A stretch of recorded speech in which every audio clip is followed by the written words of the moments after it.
up, everybody? Rene Rodriguez here with a Long Story Longer podcast. This episode, I've got a great guest, Sara Macias, who came highly recommended by Adrian, my co-producer.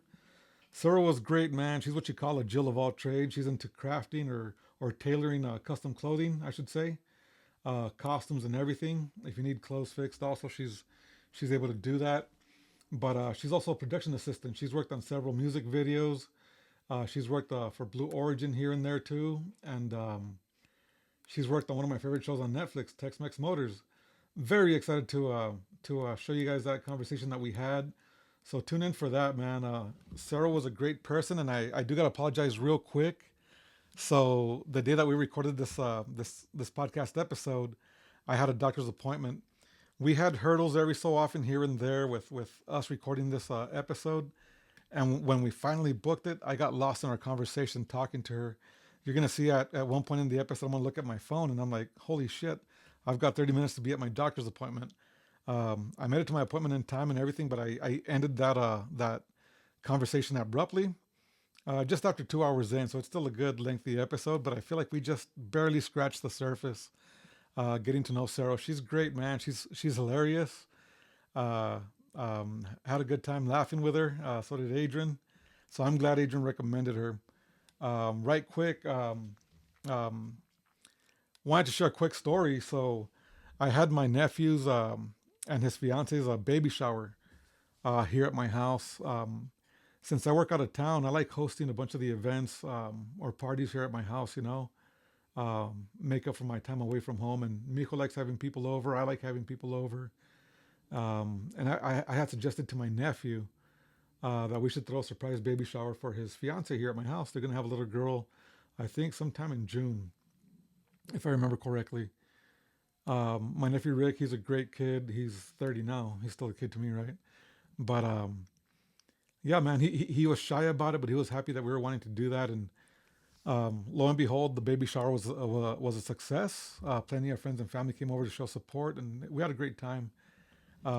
Having said that, though, at the end of the baby shower, when the rest of us are just kicking back, having a few drinks and talking and closing out the night, we're at my dinner table, and Adrian had noticed that my hands were blue. The palms of my hands were blue, and I haven't had anything severe as far as my medical conditions recently, but it did scare me once Adrian pointed it out. My hands were blue, like severely blue. So we started to Google what it could be, and Adrian mentioned it could be a lack of oxygen in my system.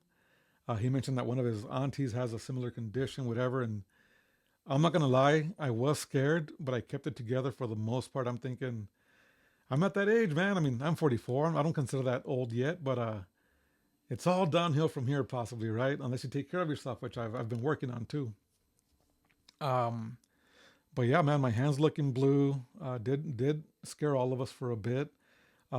Adrian, being the good friend that he is, did run over to his grandma's house. She lives a couple miles away, just past the railroad tracks. And he got her oxygen sensor, and he got her monitor for my blood pressure and everything. And I came out better than most other times. I had just gone to my cardiologist like a week or so back, like 2 weeks back. My pressure was a little bit higher at that point, and here with my hands being blue and everybody being nervous, yes, I was nervous, but my pressure was at an all-time low, looking pretty good.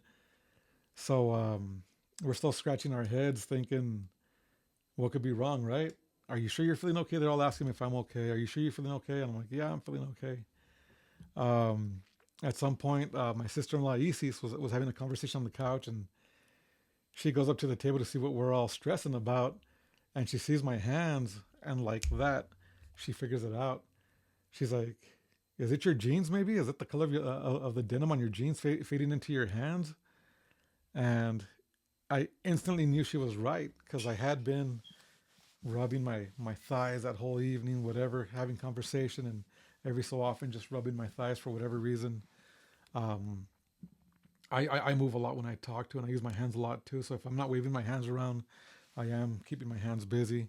So that was it. She suggested I wash my hands, and I went to the kitchen sink, got some dish soap, washed my hands, and I was back to normal, man. But I'm sorry I scared everybody. especially Adrian and my brothers. They all look scared for sure. And again, I was scared too, but I'm glad everything's okay, man. Just a quick, funny story to start off the episode. Um, yeah, I'm looking forward to you guys seeing this episode with Sarah. Sarah was a great person, like I said earlier. And one of the reasons I do this show is of course, to showcase local people in El Paso that are great, that are talented, that are just genuinely great people. And adding Sarah to that list was amazing. I've got a new friend in her, and I think you guys are gonna like her, man. She's very cool. She's very intense. So yeah, tune into this episode, like it, share it, subscribe to my YouTube channel, and I love and appreciate all of you that do that for me. So yeah, without further ado, Sara Macias, man. Y'all take it easy. Enjoy the show. What's up, everybody? This is Rene Rodriguez with the Long Story Longer podcast, and today's guest is Sara Macias, a costume designer and more. What's up, Sarah? Hey, what's up? How you doing? Thanks for making it finally. I know. We had a lot of so many hurdles. So many fucking hurdles. And then more, but we're like, nah, we'll figure it out.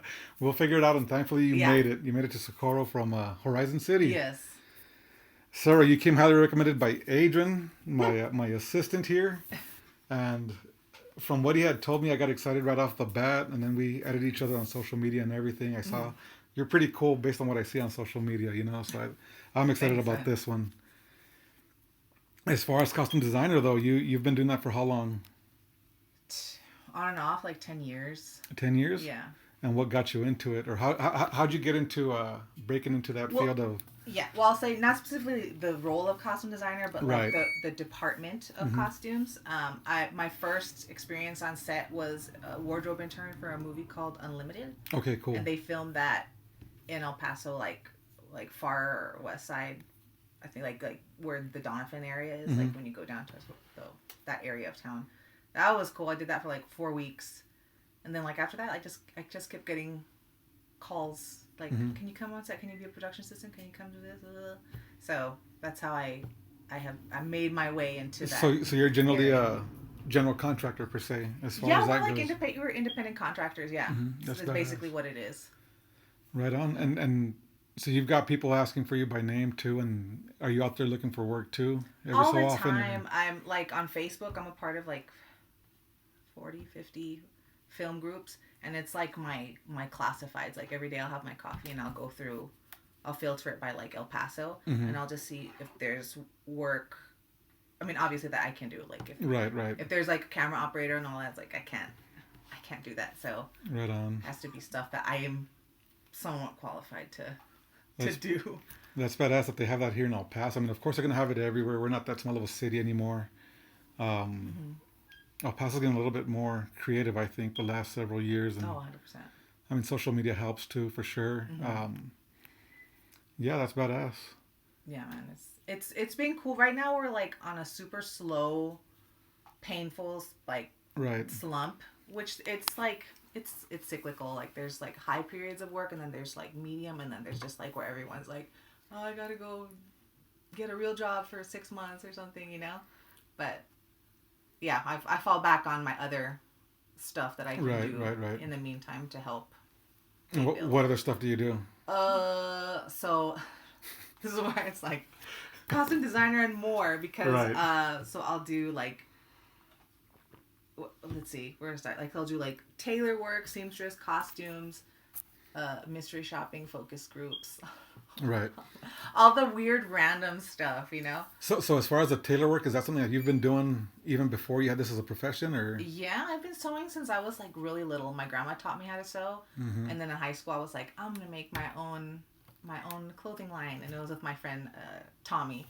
And then I don't know what happened with that. Like we all went off to college and forgot about it and got real deep into like, I'm going to get a degree and all this stuff. And then I realized that I wasn't like college material. Right. What about, same.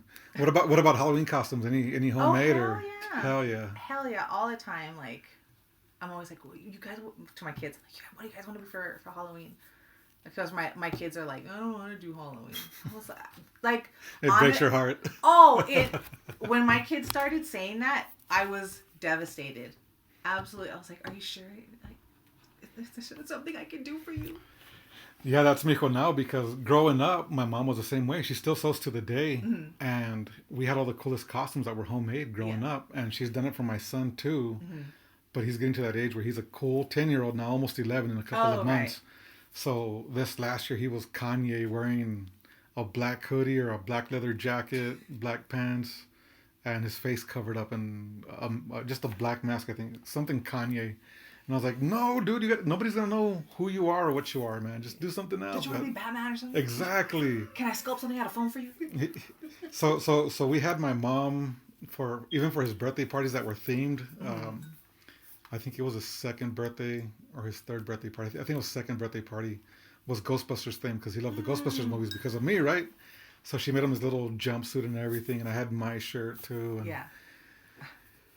he's been a bunch of superheroes and stuff that my mom would make the costumes, like I said, but now he wants to do his thing. Mm-hmm. I'm losing him. I know. I'm not looking forward to that. I know. I have an 11-year-old, and he's just like, I'll be like, oh, come on, let's go. He's like, stop it, Mom. I'm a teenager now. I'm like, dude, you're 11. Calm down. But yeah, growing up, I guarantee you, and I wish there was a way, there's photos somewhere that I can't seem to find, but I guarantee you, before the cartoons, only the video games, I guarantee you my brother and I, my younger brother, he's 11 months younger, Irish twins, we were the first Mario and Luigi. We had to be. Because my mom made us the costumes based on the little game booklet that came with, the booklet that comes with the game, right? Based on that, because we were playing Super Mario all the time. Mm-hmm. She made us the overalls, and she bought us the red or the green shirts. Yeah. She made the ball caps from scratch. I remember she got the gallons of milk to make the bill. Oh, yeah, that's cool, And my dude. mom still has those costumes in the garage in a case or a little trunk. Wow. Heck yeah, you should frame them, put them in a shadow box. Yeah, you're right. You're not wrong. One year I was Link because I'm a big Zelda fanatic too, and everybody thought I was Peter Pan. Fucking hated that, bro. Hey, Peter, why are you brown? Exactly. You're the wrong color, Peter. You're, there you go. Link. I'm Link, assholes. Peter Pan with an inflection. Peter Pan. With a concha Oh my god. instead of a shield. Yep. And then my brother and I also for when Mortal Kombat was big, we were Reptile and Scorpion. My mom. But she would make us our shirts too and stuff. That's badass, dude. She'd find rolls of denim and make us jeans and Hells yeah. so that's what you're doing too then. Mm-hmm. Stuff like that. Yeah. All kinds of stuff. Fixing people's stuffed animals. There's Right. quilts, making them gowns and wedding dresses and all that stuff. Nice. But you have to book her early. I learned that the hard way. Yes, you have to you have to book me starting August 1st because after October 1st I stopped accepting orders. And that's good. That's amazing that you're that in demand, and obviously your work. But it affects me because every year I'm like, I want to be this for Halloween, and then October 1st comes and I'm like, oh, I got 2 days to make my cut. I need to start now. I don't know.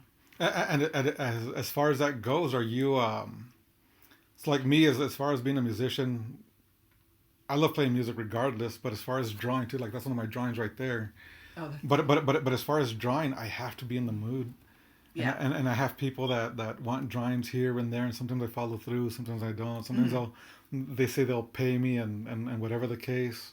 And sometimes I start them and I don't finish it. It's an in the mood thing for me. Oh. Especially when it's a client. I'm like, man, I don't want to tell you yes or no, but I'll get to it when I can. Mm-hmm. You can't be that way. No. As When far as, someone gives you the deposit, it's on. Even if I don't want to, I'm like, I have to allot time in my day. I have to make the pattern, do this, get your measurements, do that. And, I can't be like, oh, I don't feel like working today. I can't do that to my clients. Right. Yeah. That, and you got to get paid what your talent is worth also. Yeah. Absolutely. Is El Paso still underpaid? I think I'm very fair. Right. I'm not cheap. Good. I'm also the expensive side of it. It's that depends. I guess for some people maybe I'm a little bit too much. Some people I'm just affordable. So it just depends on what you want. You know what I mean?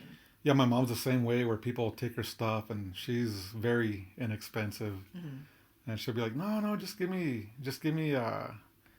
$5. Give me $10, and people. I'm sure people do pay her that, but there's been a lot of other people that show up and no, here, take a little bit more. Right. Because it's.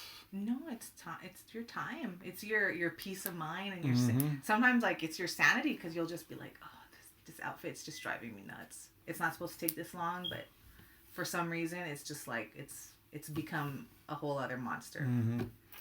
I've even had so like what I do with my art, and my buddy from I went to art school after high school. Mm-hmm. My buddy Brad got mad at me one time. He's like, exactly what I said earlier. You got to get paid what you're worth. Yeah. Because if art was easy before AI, if art was easy, everybody would be doing it. AI pisses me off too. Don't. Let's not go down that rabbit hole. Rene. We will. Oh. But Brad would get mad at me because I would tell him the way I charge people, because El Paso, for sure, there's people out there that will pay you your worth for sure. Mm-hmm. But then there's people that, oh no, pues I wanted this and that, but no, that's too high of a price. So what I started doing with friends and family, I'd tell them, you know what, I'm not going to give you a price, just pay me fairly. It's backfired a couple times. Fairly is subjective. It is. It's backfired a couple times to where twice I haven't been paid, and it's like, all right, cool, I know not to work with you again later. But then there's other times where it's been bountiful, where people are like, here, man, boom, more than what I expected. Yeah. Like how I've had some weird ones, but I always have at least gotten half paid. Right. And I've had some people that just abandoned the project, even though they've paid like 75% of it. Oh, shit. And I'm not talking about like, no, $20. Like, talking about, a significant amount of money. And some people are just like, oh, I don't want it anymore. Like, I had one person I made a New Year's Eve dress for. It wasn't even expensive. She paid it off.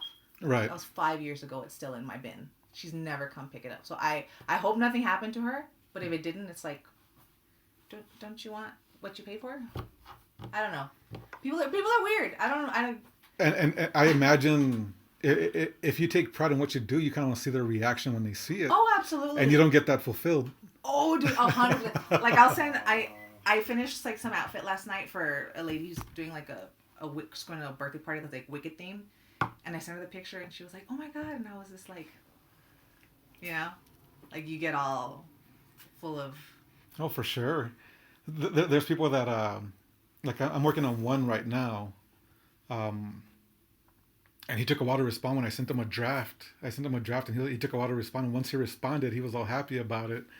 But the anticipation, I like getting that feedback, like, oh man, I love it, or whatever. Even if it's not good feedback, I want to hear it, Oh yeah, I mean, as adults, we still need positive reinforcement. I don't care how old you get, like, you gotta be told, good job. Yeah, for sure. Because sometimes you're having a bad day, someone says, that's a good job, dude. You feel better, Especially when you put your all into it.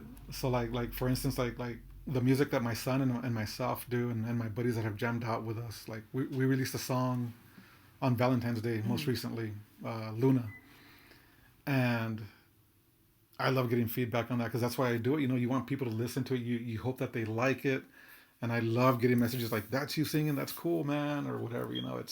We want that feedback. You're right. Of course. Do 100%. Which is why I do this too. Attention. Yes. I like the attention. You will get it. Hell yeah, man.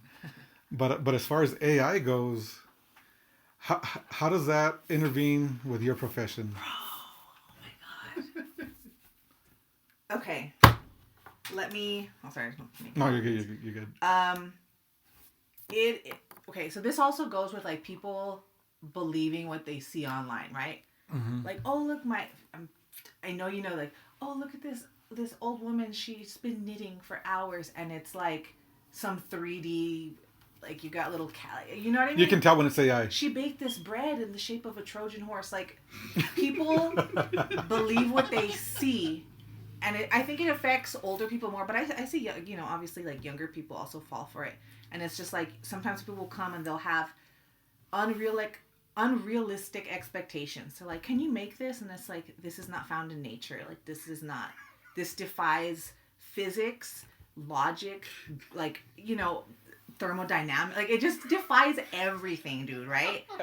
And you got to explain to them, this is not possible because look at this. Like, this is not, it's not lined up. This dress is trailing on the floor. Have you thought about how you're going to function in it? Like, walk in it? You know what I mean? How are you gonna go to the bathroom? Like there's a bunch of questions. Like when people start bringing up AI stuff, like, okay, if you want to do this, this is gonna cost you like $2,000 because I'm not, like very just excessive things. Mm-hmm. It's like are you willing to pay, you know, this to make this happen? But again, it's all real unrealistic expectations. I just did a logo for one of my best friends, for Freddie. They've got an off-road crew with their side-by-sides, those Polaris razors. Mm-hmm. They're gonna get jerseys or shirts done, and I made a quick logo that came out pretty cool. I thought I loved it. Again, it's got the human touch to it. Mm-hmm. I guess his crew didn't like it. He liked it. He's gonna put on a shirt for himself anyway, but his crew didn't like it, and they ended up going with AI stuff. And I told him the truth. I mean, whatever the case, to me, the image looked very crowded, very sloppily put together. But if that's what they want, that's what they want. That's cool, I guess. But And you know that AI affects every aspect of like whatever industry you're in. Like I'm talking about how it just affects like people wanting to have a dress that can't exist. mm-hmm. It affects like the art world. It affects film.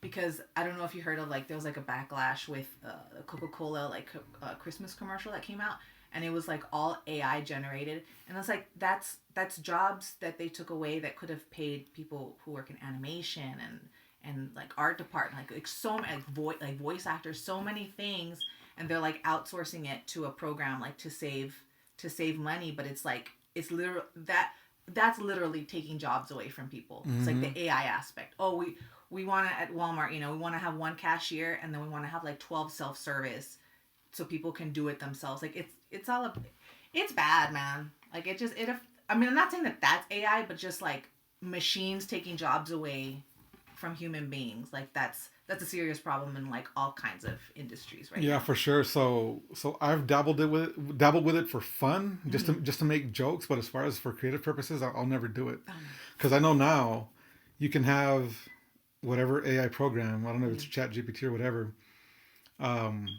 Even write lyrics for your music. Yeah, I'm not gonna get to that point, or even write riffs or part of the music for you. Or hey, I want to write this in the style of this other band, whatever. It's gonna do it for you.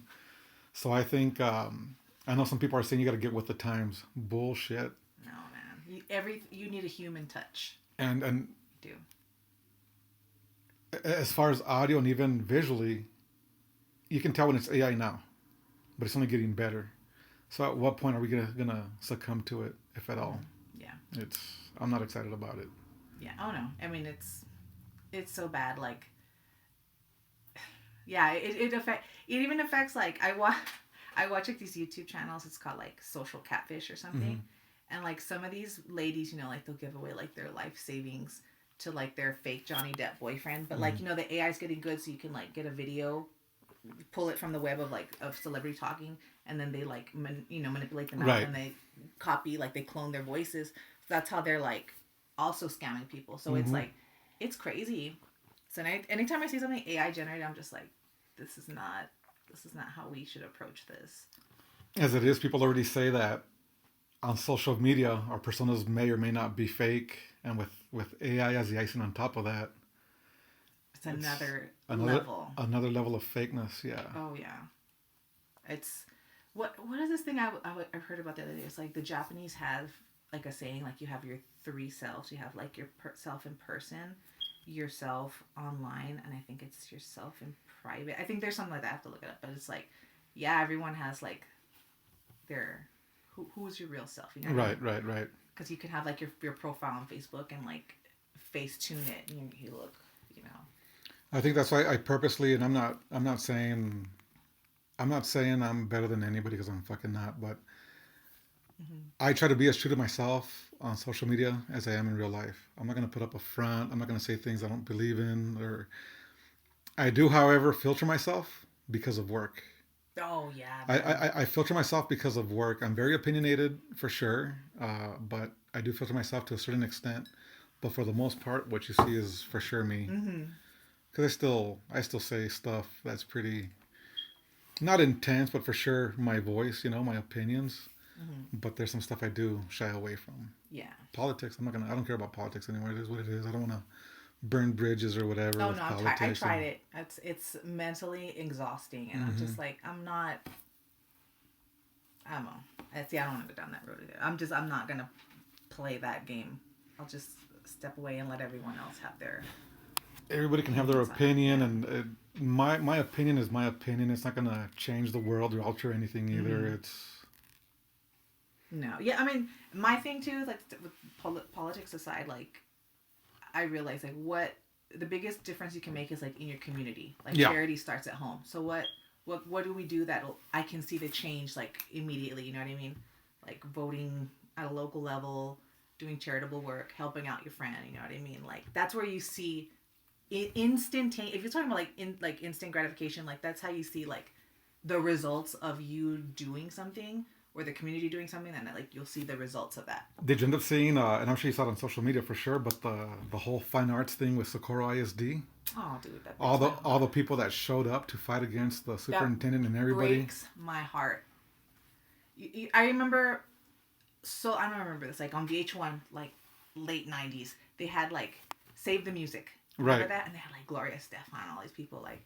Well, we show like mathematically like people who listen to music or play instruments like they have a higher intelligence or it makes it easier for them to do math. Like so like people were pushing like the music and the arts, and then now it's like you want to take it away, and it's just like, well, what happened to like Save the Music because it's gonna make us more intelligent? Like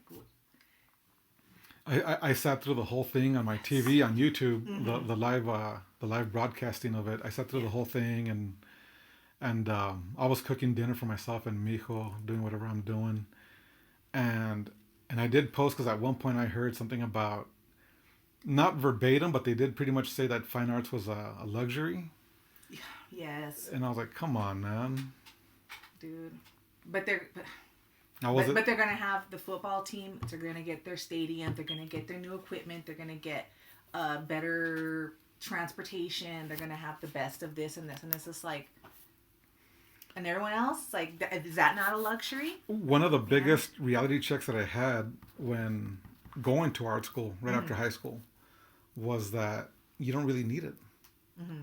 If you've got the talent, and where is that foundation going to start at? It's going to start in school. I had art class in middle school and high school. I had guitar class. I was in choir even, Yeah. Art class was full, I think 6th grade, so they put me in choir. And even then, I did a bunch of art for the choir department. We'd have our musicals, like we did The Little Mermaid at the time. I drew a bunch of the set and painted a bunch of the set. That's awesome. There was a musical called Clowns. I did a bunch of that too. I sang and everything too, but that's where a lot of the stuff that I did got established, When I went to art school and I finished, I got my degree and everything, but I tried to get a job in art. And a couple of the interviews that I had, some of the people that got the job didn't have schooling. They just had the talent. I thought I was talented, but there's always someone out there that's better. Or they might know the right people. I'm not going to get into those politics, whatever, but you don't need the schooling for it. So if you take it away when we're in middle school, high school, and they're not going to take it away completely, I get it, but still, it's... No, and they're just door openers.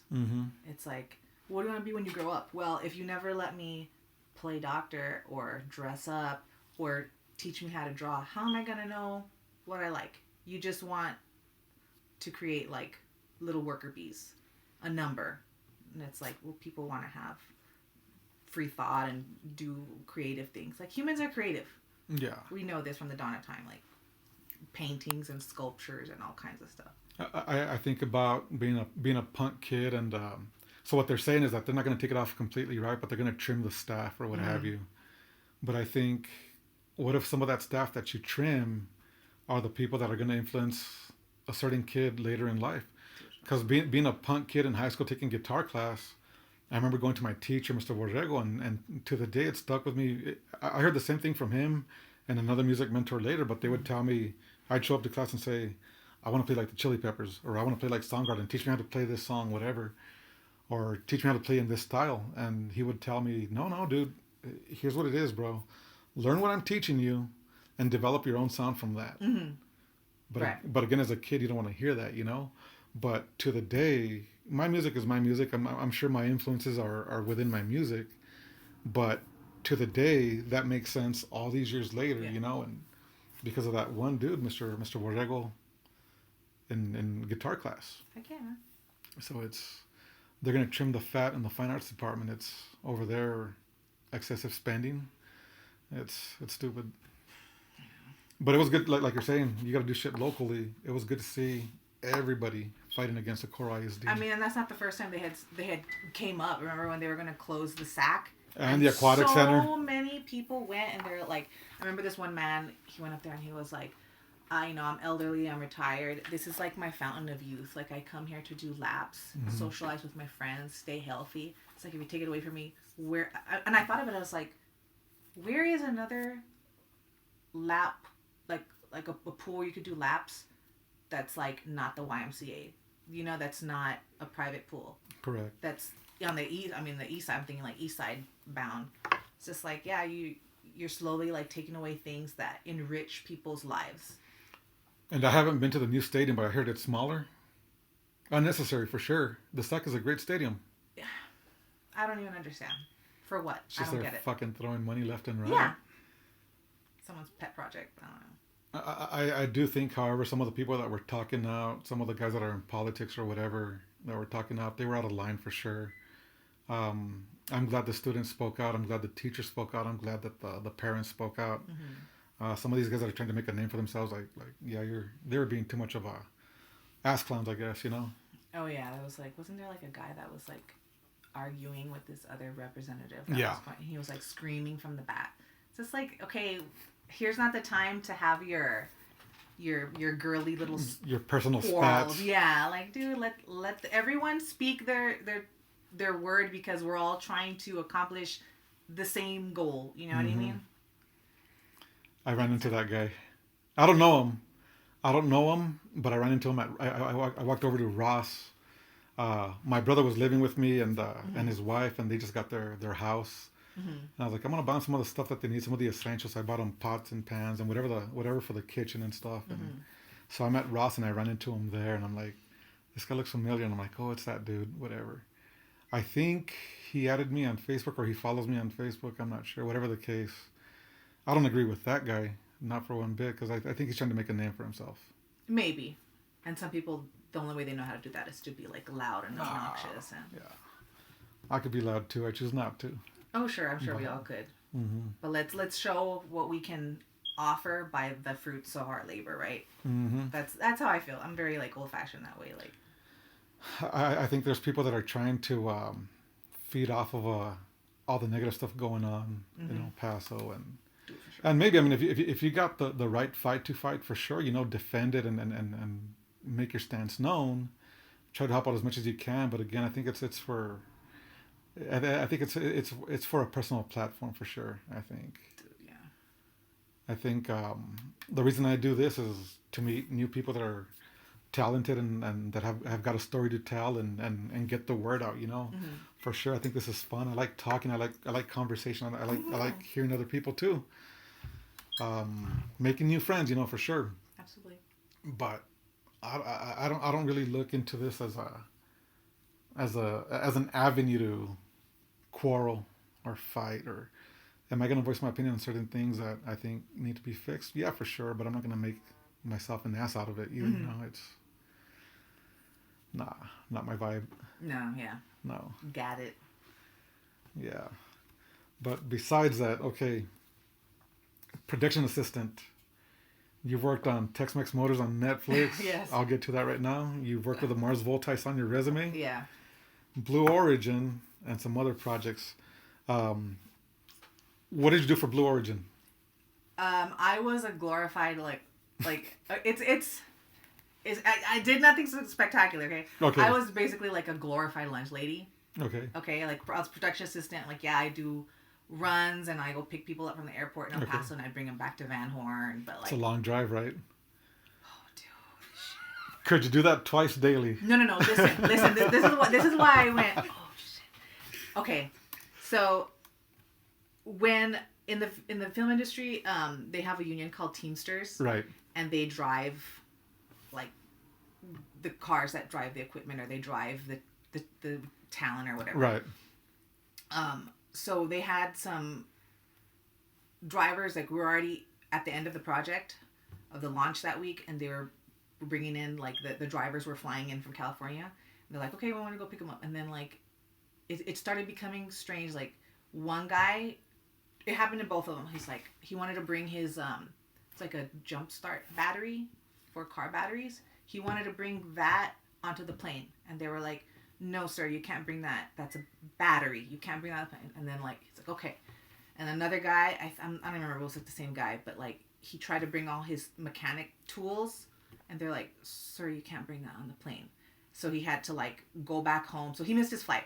So anyways, a 2-round trip for me turned into, like, 6 round trips back to back from El Paso. Go pick up this guy who caught the next flight, bring him back to Van Horn. Now the next guy who also missed his first flight, I gotta go back. Then when you come back, these other group of people, they just flew in. Go get them and come back.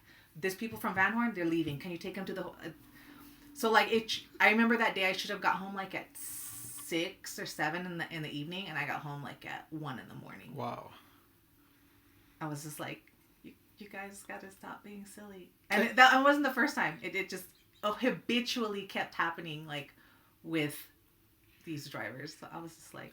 Who was on that launch? Do you remember? I've done a couple of them. I remember the... Did you do the William Shatner one? No, that was, like, right before me. Okay. Which that was funny. Did you see the videos where he's like, oh my god, this is so amazing, and then Basil's just like, yeah, with the champagne. Did you see that? Completely, like mid-sentence, William Shatner's like, this is the most amazing, I'm so grateful, and then, you know, he's like, everywhere. You know, just unhinged. But no, I was there when they had the Michael Strahan launch. Cool. And then there was, like, who was another big celebrity? Some guy from a YouTube channel. Yeah. Duder, the dude. Mm-hmm. Just like different, you know, rich people. But, for sure. But it was interesting, you know. I was asking because my brother that was living with me that I mentioned earlier, he's a rocket mechanic for Blue Origin. Oh, okay. And he does that drive twice daily. But he's got a cool schedule because he works 16 days on and 12 days off. Oh, okay. That's pretty... But yeah, he would leave the house, like, at 1:30 or 2 in the morning, come back about 6 p.m. Yeah, man. It's... Like, I don't see how he did it, but he did it. I mean, it's cool. Like, you see the you know, they make us, like, get up, like, at 4 in the morning or something to on launches, and we'll watch the launch. But we're all in our trucks, like, you know. I mean, it's because it's early, you know. For sure. And we're not, you know, we're just, like, waiting for tasks or whatever. So we're just kind of like, okay. Yeah, my brother partook in he was part of the relief crew this last launch last week. Oh, okay. Last week or the week before, whatever it was, the week before last. Yeah, he was part of the relief crew, and you could see him in the video just at the bottom right hand corner. Oh, I think I saw you. Yeah. I posted that. Yeah. Yeah. Yeah, it was cool. And then you've worked with Khalid on Scenic Drive. Yeah. Costume designer or wardrobe? I was there was something for Levi's where it was like some children's foundation that he has his own foundation. Okay. So I was a production designer on that, so I, like, kind of helped, you know, make the room look a little more feng shui or whatever. Okay, cool. If they wanted, like, oh, we need plants, I'd go to the store and get plants, and we'd arrange it, like, to make the area look presentable for the film. And then the next day, just, like, out of coincidence, the stylist that was working with him on that job, she's like, I need a tailor. And then I was like, okay, well, she's like, well, you came recommended. And I was like, oh, I was there with you. Like, so we were, like, working all that week alongside each other. We didn't even know it. And then, like, the final day when they shot up at Scenic Drive for that, I don't know, there was, like, a lyric video or something like that. She's like, oh, yeah, I need a tailor. So I went out there, and they had the RV, and I took all my crap. And I was there with Khalid, and I was like... Yeah, we saw the video right before you showed up.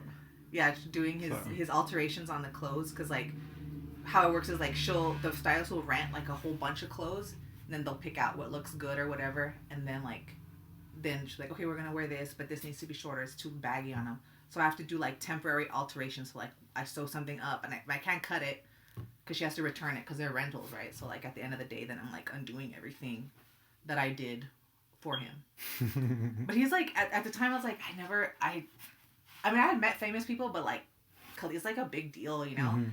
So I was just kind of, I try and act like real cool, you know?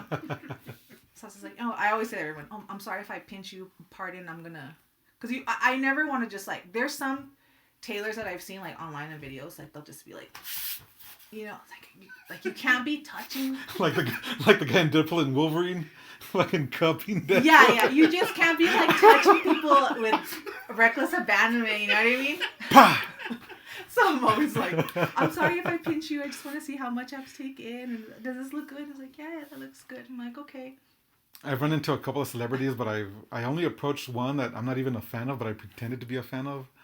Why? Because I saw my cousin had posted that she was taking her daughter to go see Steve Aoki in El Paso. Oh, okay. Years back, and so I was still flying with work every week, right? Every Tuesday or Monday, whatever it was at that time. Mm-hmm. And he had just had a show in El Paso. So I knew he was there, and I see him on the same flight that I'm on, and I'm wearing an Eagles jersey, and I was a lot bigger back then, and I scared the fuck out of him because I'm like, hey, man, I'm a huge fan, man. Can I take a picture with you? And he just got startled, and yeah, he was reluctant because like, yeah, we can take a picture. I've got the picture somewhere on my social media, and my cousin saw it, showed it to her daughter. She was all happy about it, but I can't name one of his. I don't know if it's his music or he plays. He's a DJ, right? Yeah, I can't name any of his music or his projects, but I did it just for the pig. Just for the yeah. That's funny, dude. But normally I don't approach just anybody. Like I'm big into cooking too, and I love the Food Network and a bunch of those shows. So oftentimes I run into Adam Sanchez. I ran into him at the airport, but I never approached him. Mm-hmm. Like I would have loved to just say, hey man, what's up, whatever, but no, I never did. Thanks for putting El Paso on the map, man. Mm-hmm. For sure. Him and the Mars Volta that you worked with also. Yeah. I mean, there's so many like famous, talented people that come out of El Paso. Sparta. I love Sparta more than anything. Did you go to the Sparta show? The one oh man, it was cool. I think I was out of town. Oh no. That's why. Yeah. It was great. It was really nice. It was like, I never saw them like back in the day when they had put out, I forget the name of the album, but like I would listen all the time like with my then boyfriend who's not my husband, and like that album is just a soundtrack of like Wiretap Scars. Oh yes, it's a badass album. It's just the sound. That one, there's like a couple albums, but that one's like the soundtrack for like our love affair. You know what I mean? Like my husband always would play that in the car, and every time I hear it, I'm like, oh, reminds me of when we used to date. And he had like this real shitty like Aerostar van. You could hear it like coming down the road. It's right. Like, he always had like a bottle of power steering and some fucking motor oil because like it's leaking and shit. That's another celebrity. I mean, not just local celebrity because Sparta was big too. But I'd see Jim Ward, right, the vocalist. Mm-hmm. I'd go to Hope and Anchor. Oh, right. And one of the first times that I went, he was bussing tables at his own bar, and I'm like, I'm there with whoever I was with. It might have been Levi, I can't remember, one of our friends, but I'm just there drinking with my buddy or what have you, and I look to my left because I saw motion to my left, and it was him bussing one of the tables there, and I'm like, I couldn't say. I was starstruck for sure. I couldn't say anything to him. Just, what's up, man? And that was it. But Sparta, I love Sparta. And we've got a lot of up and coming local celebrities too. Like some of the people that I've had here, like Enrique Lozano, the chef, amazing dude. He's been on Chopped and on Beat Bobby Flay. Mm-hmm. So El Paso's getting bigger, and we're gonna get more people like him out of here soon, hopefully. Oh yeah, so many famous and infamous people, mm-hmm. But I'm like proud, like, oh, this person's from El Paso, how cool. I hate hearing every time I go anywhere and I say I'm from El Paso. I mean, I'll eat Chicos, I will. I won't say I won't. It's seldom that I do, but every time anybody finds out I'm from El Paso, it's either good stuff to say about Chicos or bad stuff to say about Chicos. Oh, you're from El Paso? Chicos sucks. Like, whatever, man. Or, oh, Chicos is so good. Whatever. I'll plead the fifth on that one. Yeah. No, Chicos, you got to be in the mood for it is the way I see it. And even with Mijo, again, 10 years old, almost 11, where a few other times where I'm like, you know what? I'm craving Chicos. I never carry, I don't know if they probably still don't take credit card, right? But I hardly ever carry cash on me. Mm-hmm. And there have been a few times where I'm like, you know what? I've got a 20 on me. Let's go get Chicos, boy. No, Daddy, because you said I'm going to get diarrhea or whatever. Like, fuck, there goes my chance to having Chicos. Right. So The last time I had Chicos was probably like 2 years ago. I never grew up on it. The first time I had Chicos, I was like 15 years old, and I was out with my boyfriend or whatever, and they're like, "We're gonna go to Chicos," and I was like, "I've never been here," and then I had it, and I was like, "Yeah, I've had better." No, and I don't like it to the point where I'm such a brat about it. Like if my husband wants to go, I'll be like, "All right, well then." Take me to where I want to eat first, and I will literally bring Whataburger into Chico's, and I'll fucking eat it in there, or like Jack in the Box. It's like I ain't eating this. Where I do give Chico's credit is the hot dogs. They serve them hamburger style. Right. And I dig those. Which it's cool. Like people will be like, it's like it'll make an impression, but they use the cheap red weenies that we all grew up on, and I like the hot dogs. They make your lips pink. For sure. Oh, like what we're talking about. Like the popsicles that would turn your mouth blue, like those you eat those hot dogs or whatever, and your mouth turns all red. We were drinking blue tea earlier. Well, I didn't drink it. Y'all did. Oh yeah, I did. I liked it. Cool. I'm glad you guys liked it. I'm having my chai or whatever this was, tiger something tea. Fabulous. It tastes pretty good. But so I come from a family of hot rodders. My dad has a 69 Chevelle. He used to have a 70 Chevelle back in the day. My brother has a 70 Chevelle now, my younger brother Rudy. And both my brother Ruben and I have 63 Chevy pickups. Mm-hmm. And mine's all hot rod style too, dropped low and looks pretty mean. Awesome. It's been a project in the making for the longest time, but she's 98% done. Sweet. The plan is this year, and I've been saying that for a long time, but yeah. So I mentioned that because you've worked on TexMex Motors on Netflix. Yeah. That's cool. Season 1 and 2. So the second I saw TexMex Motors on, I didn't know that show existed, but the second I saw that pop up on my what to watch on Netflix, I saw that it was El Paso Juarez. I was like, oh, that's pretty interesting. That's pretty cool. So I was instantly hooked. It's a great show. Yeah, and rest in peace to Rabbit. Rabbit. It like things were going so good, and then that happened, and I remember I want to say, yeah, it was April Fool's because of what I told him. He was just sitting in his chair, and I was like, hey, I was like, hey, Rabbit, you want anything to drink? Or like, he just looked kind of like sad, and he was like, well, Sarah, and he told me, and I was like, are you joking? Because it was literally like April Fool's. I was like, is it some kind of oh wow, a sick joke? Like, is this how your sense of humor is? And he's like, no, it's for real. Like, I'm sick. And I was like, dude, I'm so sorry. But at that point, did he know he was terminal, or? I don't know, but his diagnosis wasn't good. Right. I knew that. But like, yeah, I was just kind of like sad because as we progress in the filming, like he was getting thinner, worse and worse, to where it's just like, okay, they're all gonna film everything in the last minute, bring him in here. They're always telling me, make sure he's drinking, ensure, and do this and do that. And I was just like, I mean, but he still had like good spirits. Like he was a really nice man. You could tell he's got a big presence. Oh, he was like larger than life presence. Great storyteller. And not just it being El Paso, but just his presence alone kind of keeps you hooked onto the show. Because he reminds me, and I'm sure people have said it before, I've probably heard it, but he reminds me of one of my favorite comedians, Rodney Dangerfield. He even sounds like him. A little bit. He's got that heavy voice, and again, I say that respectfully because I love Rodney Dangerfield, and Rabbit on the show is amazing. I love that show. I got my dad and my brothers into it. It was a great show, and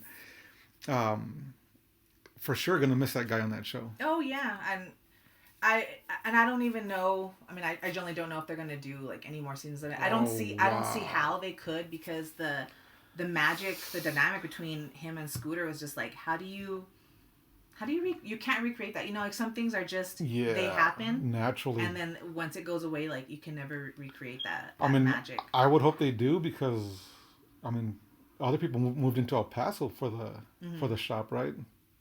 Well, I mean it's a show, right? So it's a show. So some of it is staged, or it's a show. Okay. That's all she'll say. Wink, wink. It's television. Okay, cool. That's all I needed to know. But still. But I will say this, because the personalities are real, though. No, for sure. The people are real. I see this online, like the debate, like they're not really working on their cars. Like, yes, there are some ghost mechanics that I mean, obviously, they have, I think they had like 11 or something cars they had to do in a short amount of time. And like, that's a lot of work. So they do have like some people behind the scenes that like just kind of support the workload. But, you know, Jamie, Wes, Rob, like everyone legitimately would clock in and they would work on these cars like for 12 hours a day. And then sometimes they'd even come in on like Saturdays if they feel like they're falling behind, like to work on cars.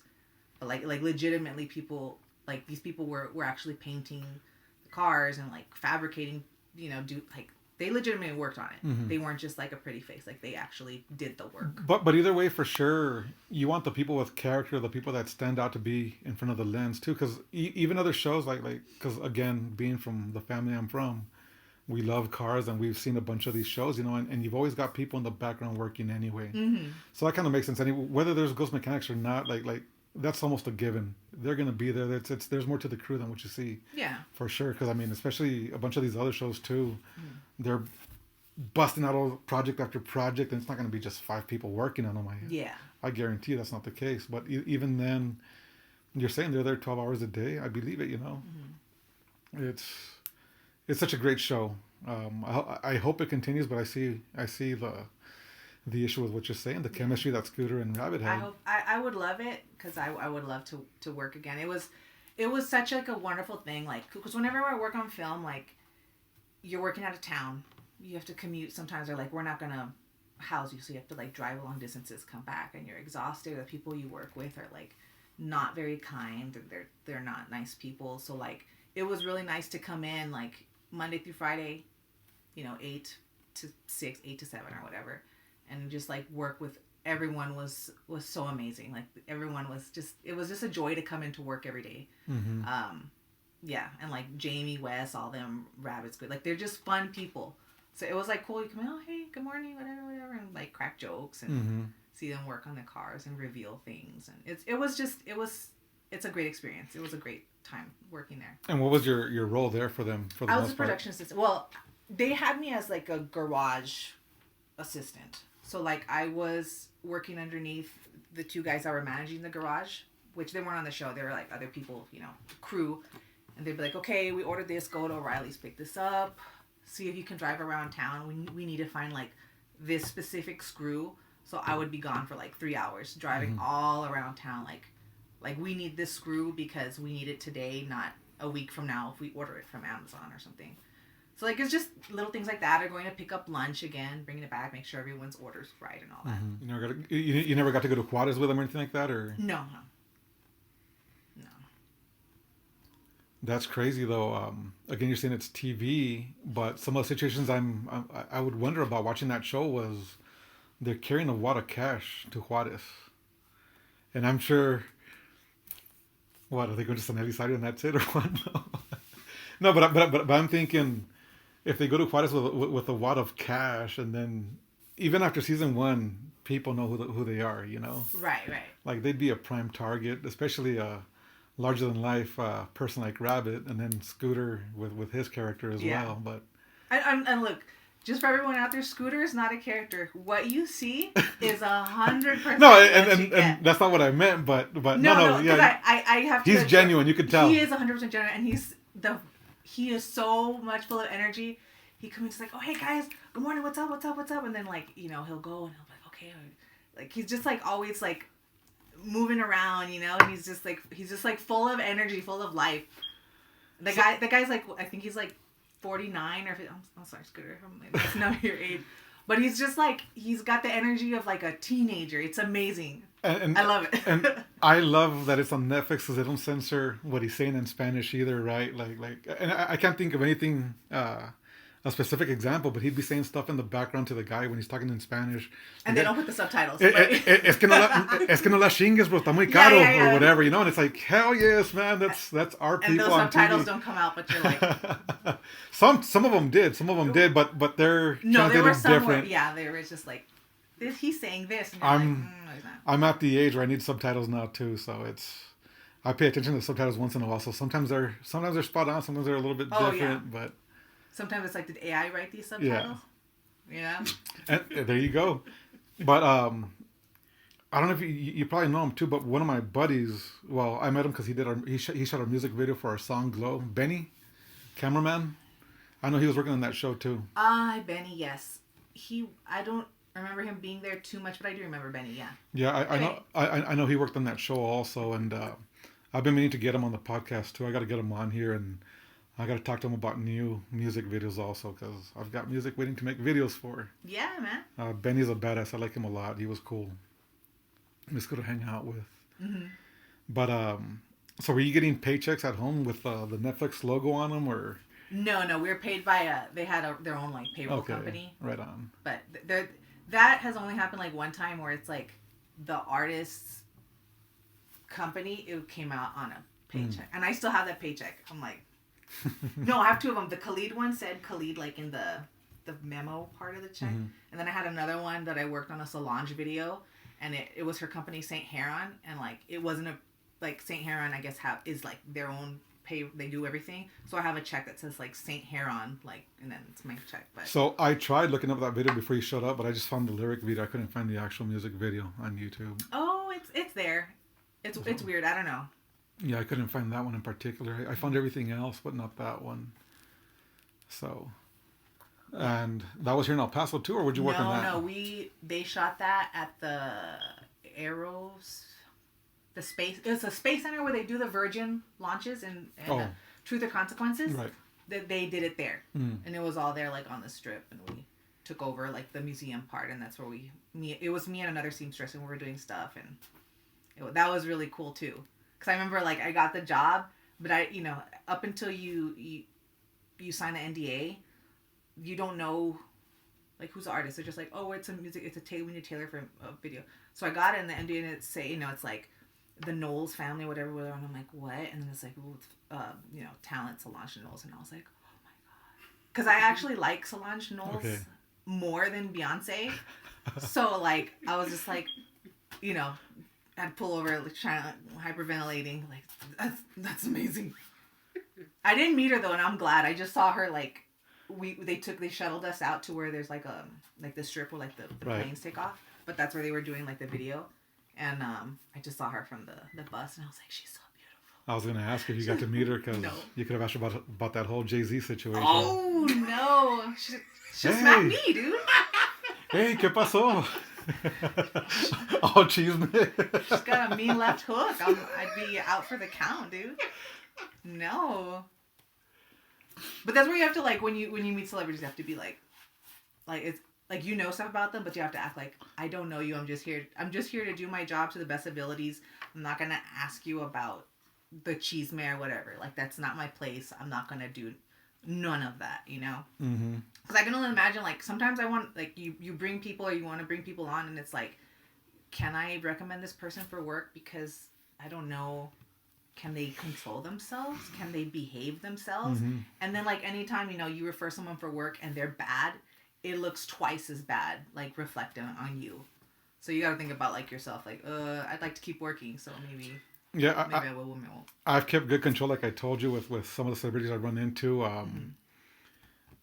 Again, when I was in art school, I worked at Foot Locker at an outlet mall over in Phoenix again. And my boss at the time knew, well, since forever, I'm into rock music. Alice Cooper used to walk in there. Oh, right, because he has that restaurant in... Alice Cooper's son at the time. I don't know if it's still the same one or not. But he used to walk into that Foot Locker all the time. And I remember helping him buy one pair of shoes. Every other time that he walked in that I helped him out, he was just in and out. And I never fanboyed out for sure. I mean, I like his music. I like Alice Cooper. But I'm not like the biggest fan to where I'm going to lose my mind. If it was Chris Cornell, like we were talking about earlier, Soundgarden, right, Pearl Jam, or the Chili Peppers, maybe I'd lose my shit. But I kept it together pretty good with him, and only time I kept it together as best I could. I love the band Cake also, and we've seen them over in Albuquerque years back. I think right before Mijo was born. There was the main two bands were the Killers and Cake. There were other bands playing too, like Bad Religion was playing also. But they were signing between bands. They were signing autographs. And I had a good spot in line. And I had to get out of line for whatever reason. And the line got bigger by the time I got back. And I ended up just going over to the front because I lost my shit. I really wanted to meet the band, whatever, but I just go up to the singer and I'm like, hey, man, I just want to be able to shake your hand, bro. Worst picture I've ever taken. But he let me take a picture. I shook his hand, and I'm practically crying, and I'm giving a thumbs up to the camera, all fucking fail. But I lost at that time, so That's cool. I don't think Cake would recommend me as a PA or nothing. Yeah. So you listen to a bunch of the same music that me and Adrian listen to. Yeah, a little bit of everything. I came to find out. Yeah, we're talking about Soundgarden and their new singer. I plead the fifth. Yeah, I get it, man. And it has nothing to do, like, I think we're saying, like, with if we need more of this representation or women or whatever. It's just like be qualified for the job. Be qualified, and Chris Cornell had some big shoes to fill. Some big shoes to fill. The biggest, dude. The biggest. And even then, I wouldn't be against possibly reaching out as close as they were as friends, reaching out to Eddie Vedder, you know? Mm-hmm. They did their stuff together with Temple of the Dog and everything. It's like, hey, man, do us a favor. We want to release a new Soundgarden album. Right. Why can't Eddie Vedder step in? Interesting. Okay, I was just thinking, like, Eddie, like, we're talking about, like, bands to fill the shoes of, like, the others. Who's left from the grunge era? Is it just Eddie? I'm like, literally trying to think, like, who is left of, like, the big bands of that time? Dave Grohl, but he's on hiatus right now. I love the Foo Fighters, too. Well, a rock star that messed around. Who would have thought? Wow. Shocker.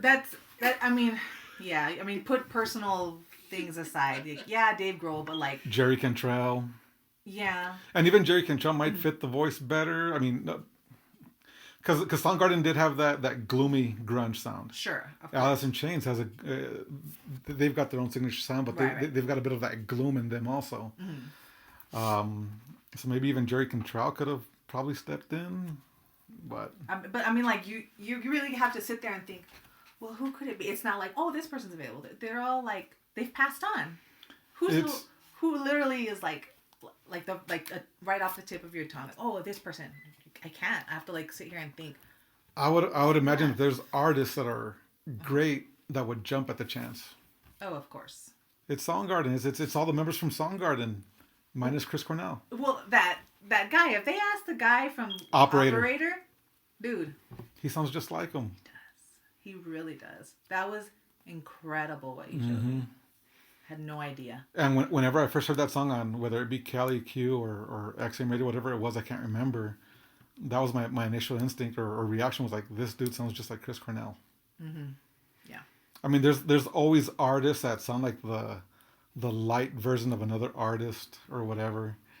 You don't want the light version. This guy sounds just as good as Chris Cornell did. Yeah, like, I mean, let's talk about another band like Queensryche, you know, like they have, oh my goodness, his first name, De La Torre. His first name just escaped me. But I saw him when they came to Speak and Rock. Like, he sounds great too. I mean, he's not a Jeffrey Tate, but he sounds great, and Queensryche is able to carry on and keep working, you know, like same with like Journey and all that. But yeah, you gotta find the right person. You can't just be like, oh, she's willing to work, this guy's willing to work, and then they sound, you know, what I showed, they sound like that. Mm-hmm. Yeah, sounds muddled and not right. Yeah. Timu grunge. Stage diving when you have no, should not be doing such things. God. When gravity exists. It's like in Son-in-Law, remember when he's doing the chorale and he brings that old man up and he's there like, do it, and he jumps and then everyone doesn't know to catch him and then he gets him, he's like, oh, he's all right. It literally was that. But in the video, you heard it? Yeah. You heard her body like, oh shit. That's the worst sound ever too. You know that hurt. Oh, I've fell on my head a couple times trying to crowd surf. But it's also just the act of standing up after you do that. It's because you got I can imagine you come up and you're like, it's just as embarrassing as the fall itself. Like, right. And then if you got us in the crowd, por pendejo. you don't even ask if she's okay. I will add that onto the video for sure. Be like a John Witherspoon. You got nothing. There you go. Doesn't she have the best references, bro? It's like, what the fuck were you thinking jumping into the crowd, man? It's... It's... They should try to it is what it is. Yeah, I would never. And I'm not fat Oh, shaming even them. now? Maybe when I was like in high school, I was like 130 pounds. Sure. If I fell from like 5 feet, I'd get right back. Now it's like... Everything hurts. Everything hurts. I might be like Death Becomes Her, like my arms over here and fucking legs over here. Like you don't know what happens when you fall at this age. Oh, hell no. Nope. Yeah. I'm not gonna volunteer to get hurt. Fuck no. No, man. Nope. Even now, so like my foreman at work, he's 52. Still skateboards. We're working in San Diego. There's skate parks. There's skate parks everywhere. Oh my! It's back. My skateboard's in this closet. Uh-huh. My skateboard is a suicide machine. Yeah. I will not get on that fucker anymore. I'm 44. This guy's 52. That's crazy. Like my bearings on that skateboard are super loose, super fast. I would never skateboard on this bad boy here. I can't. I'm not, again. I'm not gonna voluntarily get hurt. No, hell no. And I've yet to see him skateboard, but he's got a skateboard in the work truck and in the toolbox, and after work he'll go to the skate park and shred, I guess. I couldn't do it. No. I know my limitations. I don't have good balance. I fall over just standing. Like, Oh. You know what I mean? My balance is dog shit nowadays too. But this has been since birth. So like I think I tried once. My friend went through like his skater phase, and I was like, oh, I'll do it too. So like I got a skateboard and I just went whoop. And I was like, you know what? It's not for me, man. Yeah, no. It'll never be for me, and I'm okay with that. So I can honestly say I don't drink and drive, but Good. with my balance the way it is now, I would imagine, hypothetically speaking, if I did, and I get pulled over, and I'm supposed to walk in a straight line, sober, my balance is dog shit. Imagine with alcohol. No, hell no. Another reason why I don't do it. I would just be like. Exactly. I'll pass, officer, but I'd never do that either. Voluntarily do it. Hell no, man. No. Nope. Not at all. So, following you on social media, you're posting up a bunch of VHS tapes, a bunch of classic movies. Yes. And you do this why? I'm just curious as to why. Okay, so how this started. The whole continuation. I don't even remember how I found the niche. You know, sometimes Right. the Instagram algorithm truly blesses you with things that, you know, you start a new hobby or you find a new band. And like, most of the time, the algorithm is completely wrong. It recommends me stuff I have no interest in.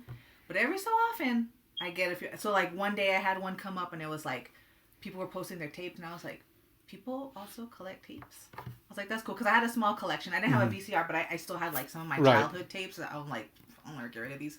So like, I found that there's a whole group of people that they collect this stuff. They collect the beta, the laser disc, the VHS, like all that, you know, the small disc, the little ones, like all that stuff. So I was like, oh, this is cool. So I started following these accounts, and then eventually I found out there's like it's like a game. It's like a show and tell thing that they do during the month of September. It's called VH September.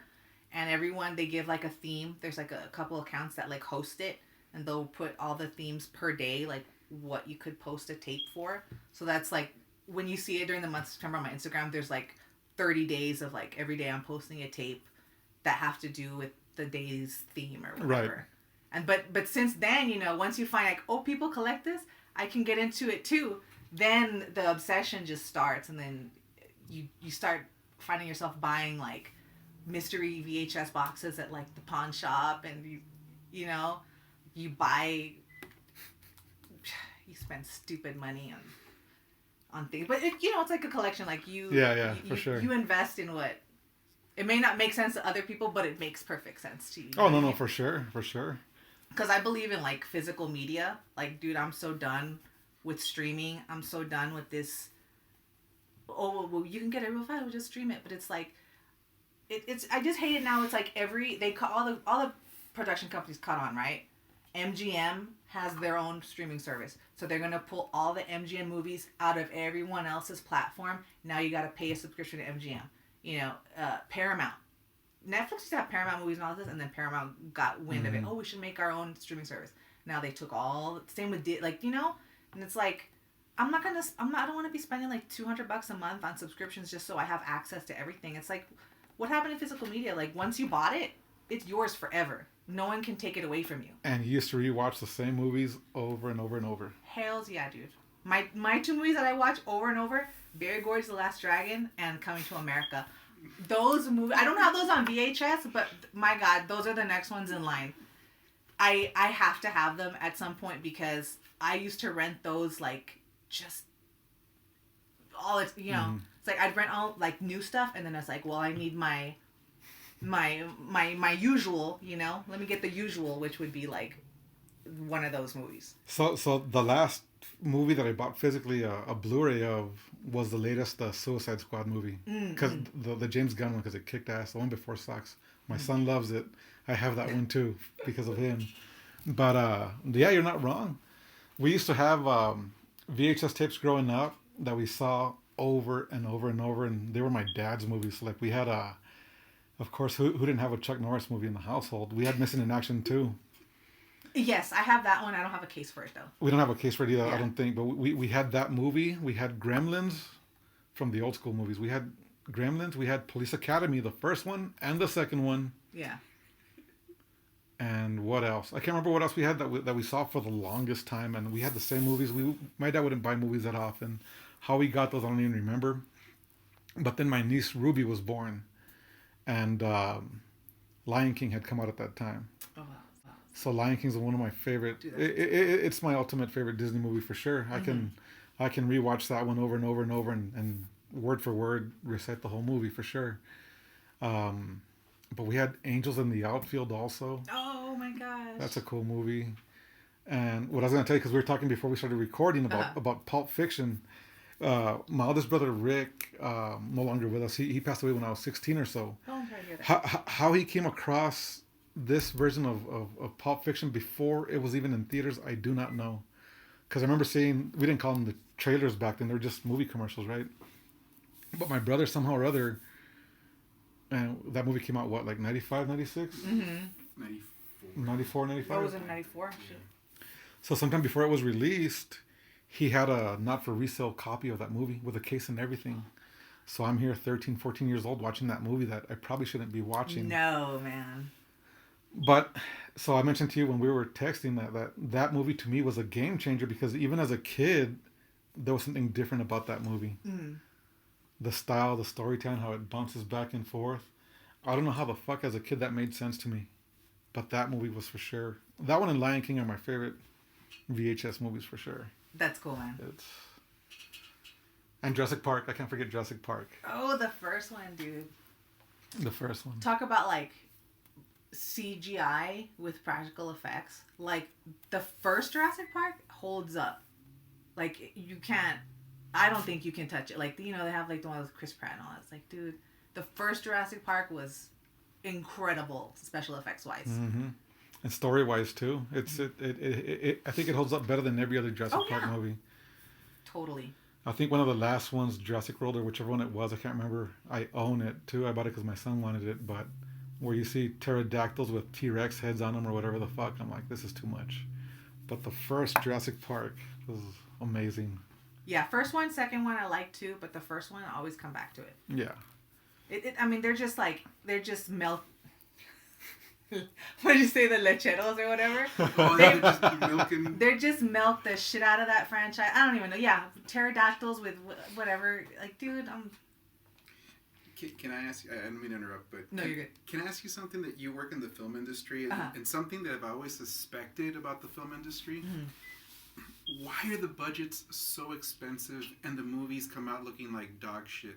Like, I don't know if you guys saw Godzilla -1, the Japanese... I saw it. It was pretty good. It was made on like $10 million. Was beautifully cinematically. Again, I don't know if you're able to talk about this, but am I crazy to think that maybe some of that is just money laundering? Maybe. And I'm just giving my opinion. I only know from my little apartment what little things I've seen. It's like, yeah, there's a lot of money, but it gets frivolously spent, and then they want those departments to create magic on like a shoestring budget, and it's like, well, what are you talking about? Like, this person, they have all this, how come we only get, you know what I mean? It's like, and time constraints too. Like, they want stuff done on a shoestring budget, they want it done like incredible, which that's not gonna happen, and then they want it fast. Like, remember when they had the Scorpion King and came out and they're like, oh, it's time for the reveal, we're gonna see the Scorpion King, and then that came out. I read online that it was like the same thing. Like, they wanted it done like in a hurry, and they didn't give them the proper time to like render things and, you know, fine tune it. So you got that. So my only thing that I want to put in, I'll let you guys go back to your conversation, is like, I see it like on a county level where so much of our property taxes go to XYZ, right? And it doesn't get filtered to the people in the trenches working where they need to go to. Superintendents, how much do they get? So why wouldn't it work? Why wouldn't they do the same thing in Hollywood? It's going to start happening everywhere, I think, because I've got another friend that works for another company that just sent me a text message yesterday that they're doing the same thing within his company. Yeah, and they want you to do the same or more amount of work for less pay. And be happy. Like, you should be grateful you have a job. That's like the thing. It's like, oh, we're gonna pay you this much. You should be grateful some people don't have a job, and that's not the mindset like to have. You know what I mean? And even with me working for the railroad, I've asked, because we pay a lot of money for the tools that we use. They got to be certified tools that the railroad approves of and everything. So we got to go to this one. I hope I'm not saying too much, but we got to go to this one venue to order whatever we need. So upon asking one time why we pay so much for tools, that the same tools that they'll cost us less somewhere else. They talk about how with it comes a warranty or a guarantee or whatever, and safety that they've invested into making sure this tool's not going to break on you, what have you. But still, you start to think we're still spending too much for these tools that we could get the same tool, same brand, and everything for a lot cheaper elsewhere. But it's all a money game. Oh, of course. It's beyond it's beyond my pay grade for sure. But but I think with Hollywood too, you've got Coca-Cola and Pepsi and all these other sponsors throwing money at the movies too. There's a lot of hands in the pot. Like when you make a movie. I remember when Godzilla came out in the late 90s, Doritos was all over that. I think it was Pepsi too. Oh, that's right. The one with Matthew Broderick, right? Yeah. I just love the soundtrack. The movie was whatever. The soundtrack was great. The Wallflowers playing Heroes. I love the Wallflowers. Oh my gosh. Didn't they have like a Puff Daddy Led Zeppelin? Cashmere, come with me. Come with me. Da-da-da. Da-da-da, come with me. Yeah, no, that song was dog shit. That's Everything else was cool. Dude, that's so of the time, like late 90s action movies, you'd have like like that don't even make sense. Like, okay. Wow. Puff Mission Daddy Impossible. Had a song called Come With Me. All right. But make sure you bring the baby oil if you're gonna come with me or something. And how many dildos? Oh. Viejo marrano. Terrible. But that's when soundtracks were amazing. Again, going back to Pulp Fiction, one of the best soundtracks ever. I love that soundtrack. I don't even think I've heard of it. Heard the soundtrack. What's on it? Dick Dale with Miserlou. You've got Girl. Was that Neil Diamond? You'll Be a Woman. Is that Neil Diamond? No, that's somebody else. Nancy Sinatra. You'll Be a Woman. Let's look it up. I can hear it. It's not. I don't think it's. I do own the soundtrack. Neil Young. Jungle Boogie. Jungle Boogie. Jungle. It's got a bunch that's right. It's got a bunch of surf music. Yeah. Okay. Because I couldn't. Because there's like some movies where the soundtrack, like you watch the movie and you're like, damn, I gotta buy the soundtrack. The songs in here are amazing, and then you buy a soundtrack and you're like, the fuck? It's like the Charlie's Angels. I was like, wow, that's gonna be a cool song. I'm like, go to the store and I pick it up and I'm like, where's Prodigy? They played Korn. It's not in here. Al Green, Let's Stay Together. Oh, okay, yeah. Oh, that's right. Lonesome Town by Ricky Nelson. And then Chuck Berry's on there, You Never Can Tell. Oh, that's a great song. That's the where they dance at the Jackrabbit Slims, right? Yeah. And then the Statler Brothers, Galloping Flowers on the Wall. That don't bother me at all. Playing solitaire till dawn with a deck of 51. Smoking cigarettes and watching Captain. I'm singing the whole song. Kangaroo. That's about a soundtrack. There's that one surf song, instrumental, that music, when they leave the diner. Every time I leave a restaurant, I play that in my head. You know which one? Oh yeah. The very end, the last scene.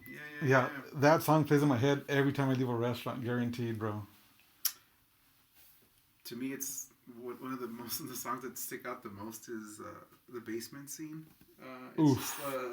Yeah. That scene. That's all we're gonna say. The music there, yeah. But it just the is it a saxophone? Is it a saxophone?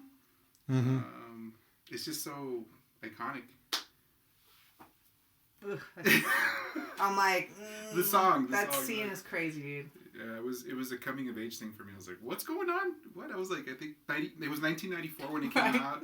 When I was little. People are freaky. Yeah, I was like, what are you doing? Urge Overkill is who's singing "Girl, You'll Be a Woman Soon."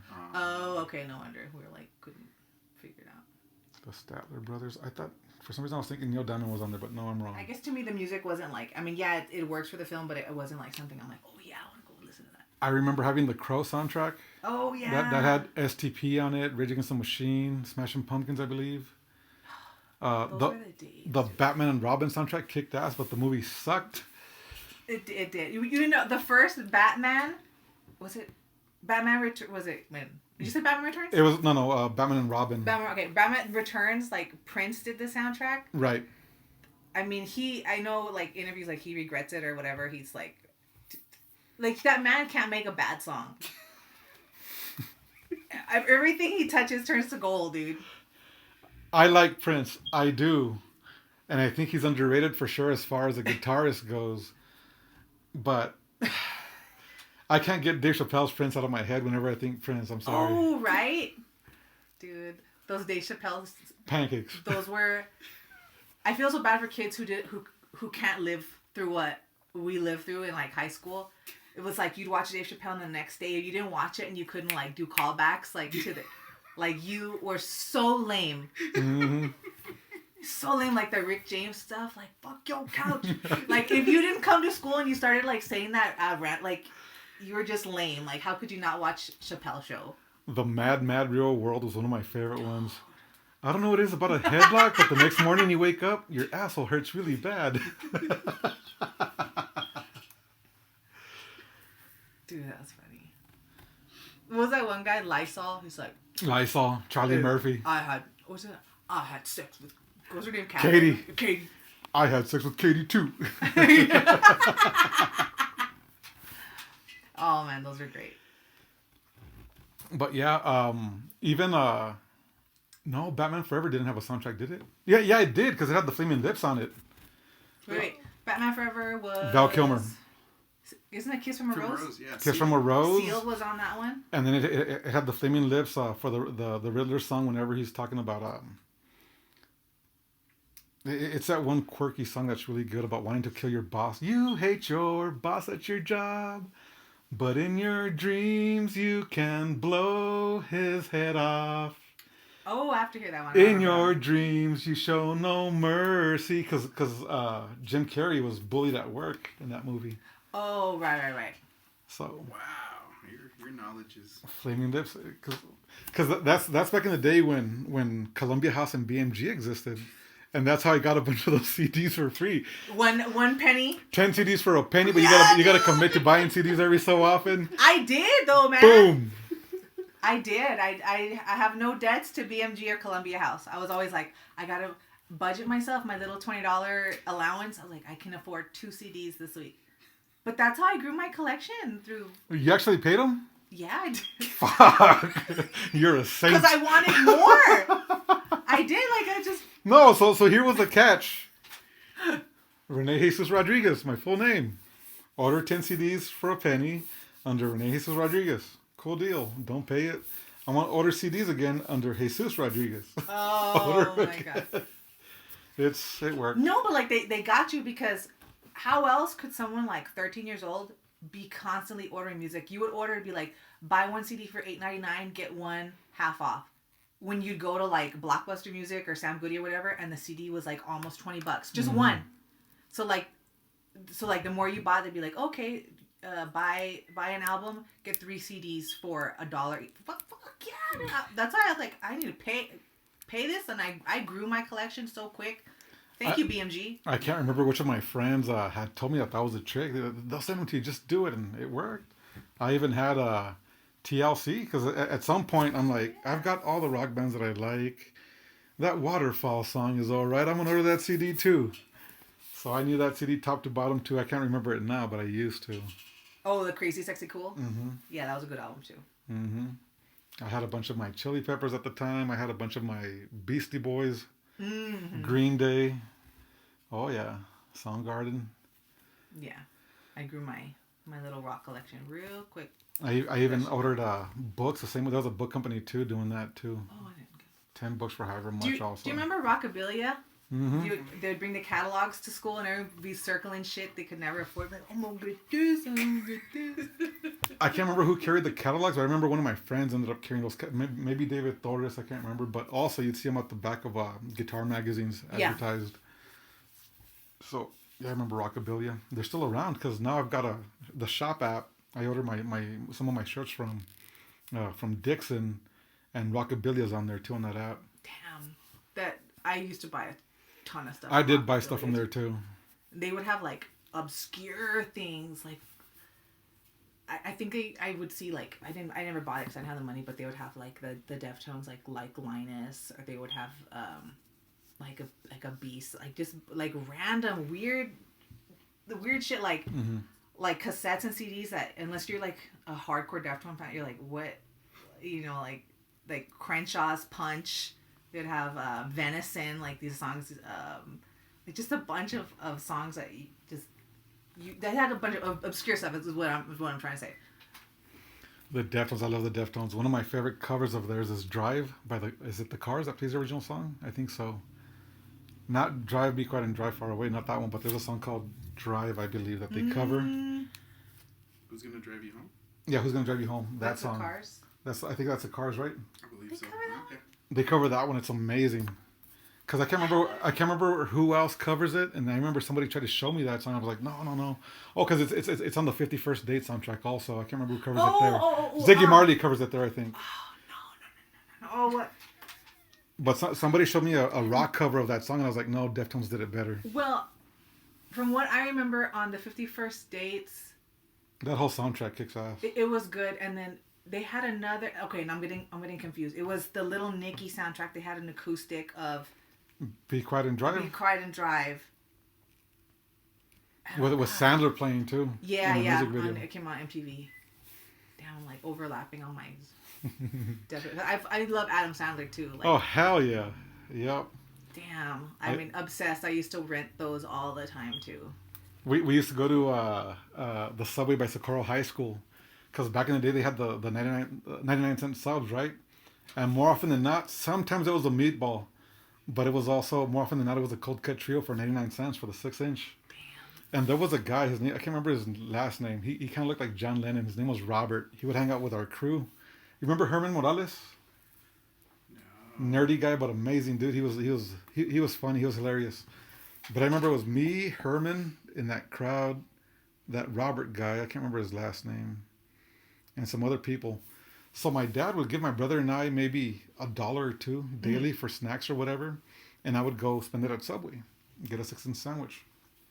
Sometimes I wouldn't waste my $1, so I'd save it for the following day too, whatever.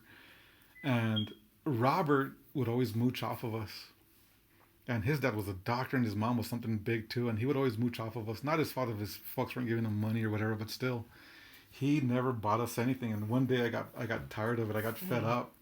And he stayed outside. He asked us to order his sandwich for him, like hasta eso. He had the audacity.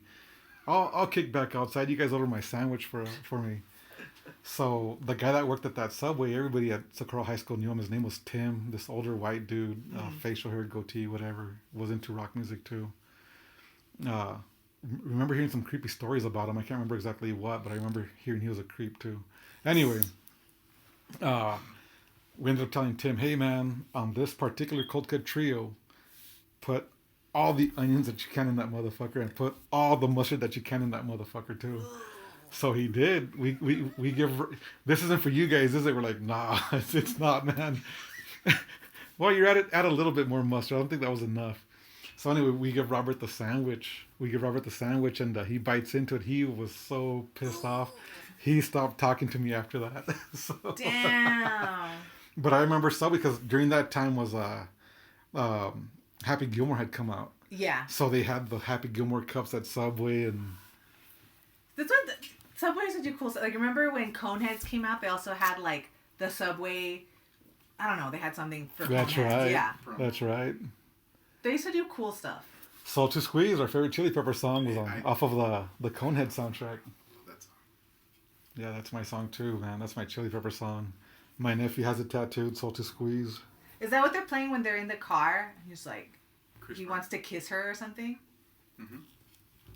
That part I forgot. I haven't seen that movie in so long, but yeah. I love that. That's another one on like my playlist. Like it just plays in the background. Yeah. Coneheads, Dan Aykroyd. That movie was funny for sure. All those guys from SNL. Again, Sandler, Chris Farley, and David Spade. Oh, they used to make all their movies were great. Amazing movies, dude. Like with Dan Aykroyd. Did you ever see Nothing But Trouble with Chevy Chase and Demi Moore? I think so, yeah. Where he plays the judge, but his nose is like a penis. Oh, yeah. I remember that movie now, yes. And John Candy's like his daughter. Like that movie is so wild. But I love it. They were like it's so hilarious. They were like not mutants, right? But they were all gross looking. Inbred. Well, I think it was implied because they're near a toxic waste dump or something is in that town that they live. So like the people are just a little bit like Off. Yeah. And then you had like those two blubberous twins in the junkyard. In diapers. Yeah, and diapers. Yeah. I think Dan Aykroyd was given like carte blanche, like a blank check, like write this movie, direct this Didn't movie. he like go grossly over budget? He like spent stupid money on the roller coaster in the movie, like. I forgot about that movie, man. I haven't seen that movie in forever. That's right. I have it on VHS. I'll lend it to you. I don't got a VHS player. Damn though. it. Damn it. We still got VHS tapes at my parents' house, and then all my DVDs. Well, most of them, because I got Blu-rays in here that I stopped buying too. But in a box in my garage, I have a bunch of DVDs. I used to buy everything that came out that I liked. I bought a lot of DVDs on a weekly basis. Mm-hmm. Yeah. Yeah. Physical media is king, man. Mm-hmm. Put that shit back up. And like you were saying earlier, it's. I told myself too that I would never buy music on iTunes or whatever because I like having a physical copy of whatever I buy. Sure. Yeah. And eventually I succumbed to it too. Eventually I started buying my music on iTunes or whatever.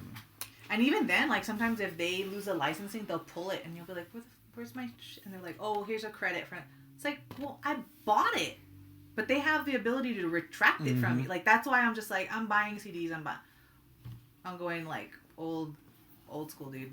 I've got a few vinyls too, so. Yeah, I have one, but my record player doesn't work. I gotta find someone to fix it. Yeah, I've got a few vinyls, but I do listen to them once in a while, once in a blue moon, but I've got them. But yeah, something physical is always better still, to some extent. Yeah. I get the convenience of having it all on your phone for sure, for road trips or whatever, but yeah, man, nothing like getting a CD and looking through the booklet and reading the lyrics. And yeah. I used to love reading like the liner notes and like the booklet. I love that. That and even back then, like, do you remember the Beavis and Butthead soundtrack?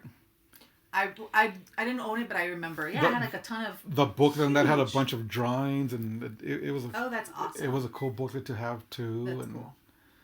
Oh yeah, with the Chili Peppers. Roller Coaster of Love, right? Didn't they do that song? Mm-hmm. Didn't they do Roller Coaster? Yeah. That was Dave Navarro. 1 Hot Minute. No, that was for the Beavis and Butthead Do America soundtrack. Yeah. Yeah. Mm-hmm. That's a great song too. But even with them, one of the times I saw him in concert with Klinghoffer as guitarist, the first album that he did with him after Frusciante left. When I bought the tickets, I already bought the CD when it came out, but when I bought the tickets to go see him in person, each ticket came with a physical copy of the CD that was mailed to me also. That's awesome. So that was also badass, like I love the Peppers. That's a nice gift. Remember when iTunes preloaded a YouTube album against You our too? will. Yeah. I was all delete. How dare you take up like 500 millibytes of my memory?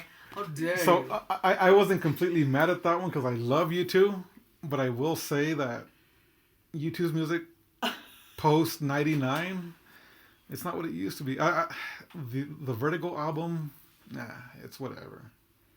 I like old school U2. I love old school U2. I love them.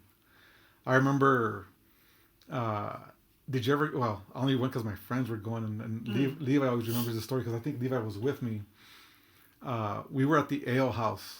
On the Trevino? On the Trevino. Okay. Uh-huh. We're drinking there in our younger days one time, and then we ran into some friends there. And when our friends were done there, they went across the street to, it wasn't Senor Frogs, or was it Senor? It was something like that. It's like a sex store now, right? I think so. But it was a Spanish nightclub, whatever. Yeah. And I'll never forget, we walk in and there's this band, they're playing Maná, whatever, and it's a vibrant band. There's a guy singer, there's a girl singer, and all the talent in the world for sure. But then they started playing Sunday Bloody Sunday, and they kind of turned it into a dance song. So you got all these fresas dancing to Sunday Bloody Sunday. And That's awesome. And it is, but it's not, because if you know the story behind the song, true. Yeah. It's like, what the fuck did you? It's like, what is the Godfather? What did you guys do to my boy? Like, look what they did to my boy. That's how I felt, bro. I was like, what the fuck? You're not supposed to dance to this. You can't dance to this song. Come on, man. I mean, I get it. The drum beat is upbeat on that song for a song that's very serious. It's a lovely tune, but the history behind it, like, yeah, it's not great. Like, yeah. Speaking of, so working in San Diego, second time that we've seen them, the first time that we saw them was by total accident. It's this band that covers nothing but 80s hair metal. They play everything from Van Halen, Def Leppard. oh, okay. Honestly, not my cup of tea, but I enjoy it. Mm-hmm. I'm grunge era and beyond, but I do appreciate everything that Eddie Van Halen did. A bunch of the 80s bands, for sure, the hair metal bands. I appreciate it. I can listen to it. I can like it, but I'm a grunge kid. Mm-hmm. I'm a 90s kid, whatever. But that band that we've seen, again, the first time that we saw them by accident. And I got a funny story about that too, about the first time that we saw them. It was by accident that we saw them, and they play good because they've got a lot of energy. A lot of fucking energy. And we saw them again this last week at work too. But these dudes, and this is where I was going to ask you about that too, like these dudes don't have a costume designer, but they're dressed like they're something straight out of the 80s. They're wearing the tight leather bell-bottom pants. The old school 80s shirts are torn up the right way, and they look pretty fucking neat. Yeah. They've got all the energy in the world too. And that's awesome. I was telling Adrian, I won't go into the guy's ethnicity because it's going to come across as wrong. But there's this innocent looking dude, and he goes up to me and my coworker, and he's like, "This band is great." I'm like, "Yeah, man, they're pretty cool, right?" "Yeah, they've got a lot of energy, don't they?" I'm like, "Yeah, man, they do. They must have the best cocaine ever." I'm like, "All right, man." Okay, sir. Like, yeah, man.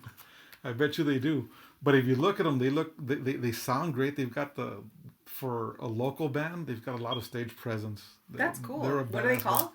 They're called Savage Touch. I'll share their video, and I'll tag them on it because they're an amazing band. And the guitarist, the first time that we saw him, his Stratocaster, just like this guitar right here, he's only got a volume knob on it. That's it, Adrian. Wow. I think it's either a humbucker. It's a Frankensteined out Stratocaster. Mm-hmm. And I asked him about it. I was like, "Hey, man," they were already getting their stuff off the stage because they had another event coming in after. So they're clearing the stage, and I'm like, "Hey, real quick, man, I'm curious about your guitar. You just have a volume knob? That's it?" "Yeah, man, that's all you need, bro." And stayed in character, all rock star type character, right? They're a good band to watch because of their energy. So it's like they're like personas, like they're personas for sure. Do you know who Steel Panther is? Yes. Okay, so that's like the pretty much persona. Essentially. Okay. But this guy, the band as a whole, they all kick ass. The drummer's amazing. The bassist is badass too. Mm-hmm. The singer sings great, but the guitarist, like, he's the epitome of what an 80s hair metal rock guitarist would be. That's awesome. And they play a bunch of AC/DC also. I love AC/DC. What's crazy though, we went to that same bar where we first saw them on Saturday, this last Saturday too. In San Diego, right? In San Diego, Okay. and another band was playing, and it was me 15 years from now, guys that are close to 60, if not beyond 60, right? And what was crazy was they played AC/DC too, but it was a tame, calm version of Oh, AC. No stage persona. I mean, they had talent too. I'm not gonna say they didn't. They had their following. There was a bunch of people there to watch these guys rock out too. Uh-huh. But it's like night and day difference going from Savage Touch to this. Again, all due respect to this band because they were great too, but it's just a night and day difference, and you've got all the energy. So the second time that we saw Savage Touch, the guitarist plays wireless. These guys are jumping up on tables and on the bar, whatever, and I had to leave or back up from the bar several times the first time we saw them because they're doing pelvic thrusts in my face pretty much, right? So I'm like every time they approach the bar, I would back up. Right. And then every time they fucking leave where I'm at, all right, cool, I get to go back to my spot again. But they've got all the energy in the world. So the second time that we saw them, the guitarist's wireless unit went to shit. It stopped working. So he was restrained to his little corner in the back of the stage. He's tethered So to his amp. he was tethered to his amp, and they still kicked ass. But part of the reason why you go see these guys is because this guy's bouncing up. Him and the singer are bouncing off the walls. They put on a hell of a good show. That's funny. That's cool though. This is where I'm gonna tie this back to Jurassic Park, and it's gonna sound kind of dickhead of me. Okay. But and I don't mean to sound bad at all, but so the first time that we went, not to our knowledge, we just went because that bar wasn't that far from our hotel. Right. It's not that far from a hotel. It's walking distance. Walk out there, have a few beers, and come back and sleep because we still got to work the following day. Every day that I'm out there, we're working. So I don't want to be out crazy hours of the night and whatever. But we had a good time. Lo and behold, not to our knowledge, they got what they call plus size events. So after the band, there was going to be a plus size event. What do you mean? Overweight people enjoying themselves, which is fine, you know. But can't that just be like a normal? Right. Isn't that just part of like normal population? I guess they do this as part of their safe space, which is cool. I get it, you know. But it was a plus size event, and I was gonna say a crude joke. Jurassic Park. Remember the water in the cup when the T-Rex shows up? It was not to those proportions, is it? Yes, it was. And again, So they're not like normal overweight people. They're like severely morbidly obese, like on scooters and stuff. not on scooters. Well, I'm trying to picture this like. Yeah, we're already in America. That's strange. Not on scooters, but yeah, it's called plus size events or plus something events is the name of the group. But what was kind of crazy was that that's weird. The band played an hour longer than they should have because it was the bass guitarist's birthday, and people kept on wanting to see the band, so that postponed their event. So they were kind of pissed off. It was a pissed off herd. Oh. So that's fucked up. I'm sorry. I am so sorry. No pun intended. No pun intended. But what was crazy though, so everybody enjoyed the band. We loved the band. That's why we went back to go see them a second time. The band did great.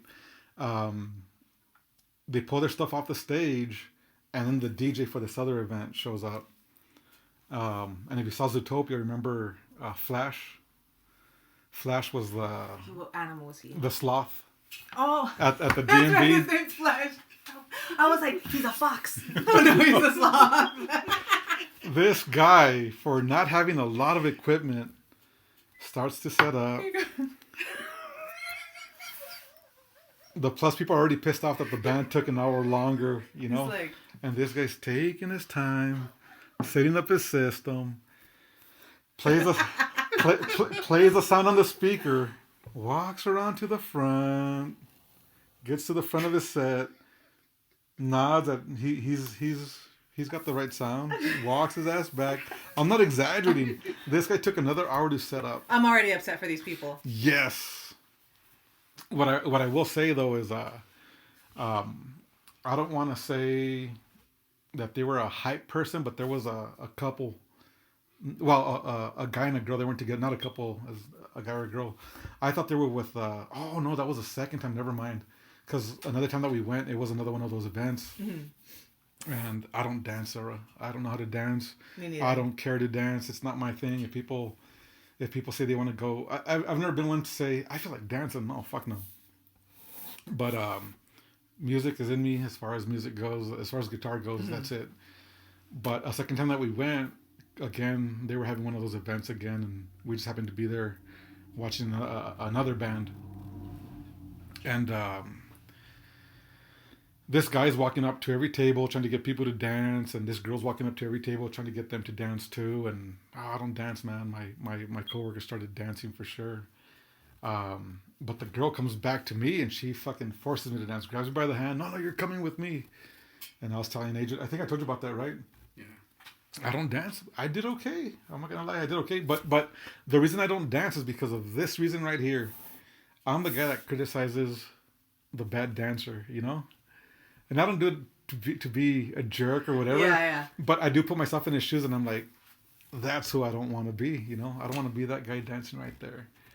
And this guy that we saw that last time when I danced, he was having a seizure or something. This older lady picked him up from the crowd to dance with. And he's doing crazy movements like we were talking earlier about Adrian working out his arms, and I was talking about the last time I worked out my arms, I'm walking around like Beavis and Butthead. That's how this guy was, but he was going like this and like having an attack. Oh my God. And I was like, that's why I don't dance. But that day, I think I outdanced him for sure. That's awesome. For sure. And I'm not a dancer. I don't like it. I can't with dancing. I don't like it either. Like, I remember when I was little, my friend tried to teach me how to do cumbia because like the Selena movie had just came out. So I'm like, I like that. And then she was trying to teach me, and I'm like you know what? Like my body has no coordination. Like when I go to the gym and my trainer will be like, "Hey, we're gonna do this and this, and you're gonna do it like this." I have to ask like 3 times, like my legs going where. Like there's no mind body connection with me. So I don't dance either. I'm like the same way. If someone asks me, I go, no. No. You know, like, and my husband doesn't either. So like, good. So like for our wedding, like we danced for like 30 seconds, but we were just like. But then like, or it was entertainment because we had belly dancers. So it's like bring the girls out. Hell yeah. I can't be dancing and shit. Not for me. I'm just afraid there's gonna be a Rene in the crowd judging the way I dance too. So that's why I can't. That's another phobia. We were talking about phobias before we started recording. Oh right. So I've actually looked it up. It's called chorophobia. I guess like choreography. Yeah, that makes sense. Is how right? it made sense to me. Because back in the day, I would freeze. If I had a couple of drinks in me, I'd be okay. But if I'm not drinking, and I don't drink a lot to be honest, I would for sure have to get a few drinks in me if I were to attempt to dance. Yeah.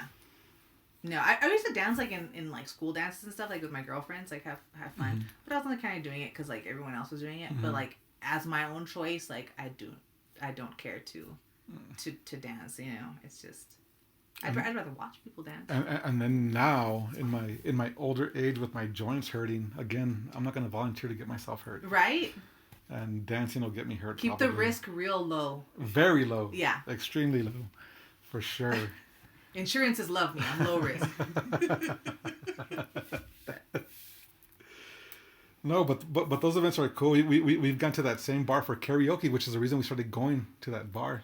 Because it says that they would advertise karaoke is on Tuesdays and Thursdays. Mm-hmm. It's like, all right, cool. I want to karaoke. One of my coworkers is 21, so he's barely learning about all this stuff right quick, right? Mm-hmm. And he's like, "You'll karaoke?" I'm like, "Fuck yeah, I'll karaoke, bro. I've karaokeed not my whole life, but I've been karaokeing forever." I told him. We used to go to Smokey's on Viscount for karaoke every Saturday. I tried going to Mavericks a couple times, but the DJ there had his favorites, and fuck that guy. Mm-hmm. I used to know his name. But the one at Mavericks on, what is it, off of Lee Trevino? James Watt and something. Yeah, James Watt and something. The guy that they had forever, that guy he was terrible. He had his favorites, and he'd put all the same people over and over, pretty much songs apart, and not get the new people in. Like, fuck that guy. I used to go to Special Edition all the time on Yarbrough. That's by Harbor Freight, right? Yes. I forgot the name of that place. I was talking about that place recently. I love that place, but like, it would get crowded, and like, even I was like cool with the guy I was running the KJ, but there'd be so many people. I'd be there for like 5 hours, and I only sang like once, And then maybe I got like a mercy song at the end. Like, just let me sing one song. Come on, man. Sam. Come on, Sam. Do you have a go-to song? They're always sad songs. And my husband's like, are you like, did someone break your heart or something? I'm like, no, I just like, this, it just happens to be sad songs. Or I'll be like real obnoxious, or I'll sing like Little Pig from Green Jelly. And I'll do like the voices. Dumb and Dumber soundtrack. Is that on there? Mm-hmm. I think Green Jelly is on the Dumb and Dumber soundtrack. It's either that one or The Bear. No, it's The Bear. Never mind. Oh, shit, I didn't even know that. Okay. Damn. What is it? The bear ran over the mountain to see what he could see. Oh, yes. The other side of the mountain was all that he could see. Yes. I get that one mixed up. And I think it's because everyone did claymation videos. I get that mixed up with like, what's it? Winona's Beaver or something like that. Fucking from Primus. Primus. I was like, wait, that's Winona's Beaver? No, it's the mount. Yeah. I haven't heard of Green Jelly in forever, and Green Jelly was also on. Their music was on a video game, Spider-Man's Maximum Carnage on the Super Nintendo. That was Green Jelly music. Oh, also. Shit. That's awesome.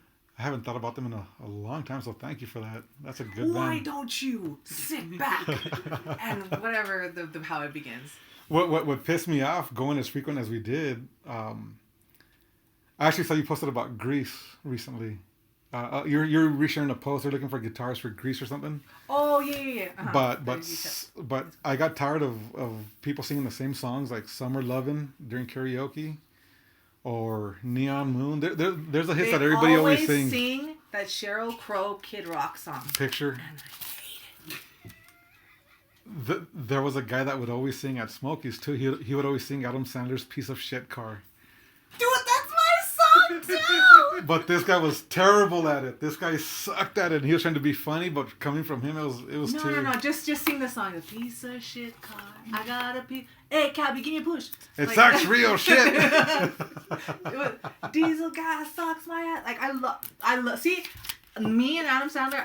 As much as I loved his movies, I would buy all his albums too. The Talking Goat. Like, The Talking Goat was great. They're all gonna laugh at you. Fatty McGee. From beginning to end. But I like the stairs. No, why don't you go over there and put a little, play with these cocking balls? Like, remember that one? It's like, oh, he doesn't. When he tells you he wants you to lose weight, doesn't mean it's because he wants you to play. He's got some cock and some balls.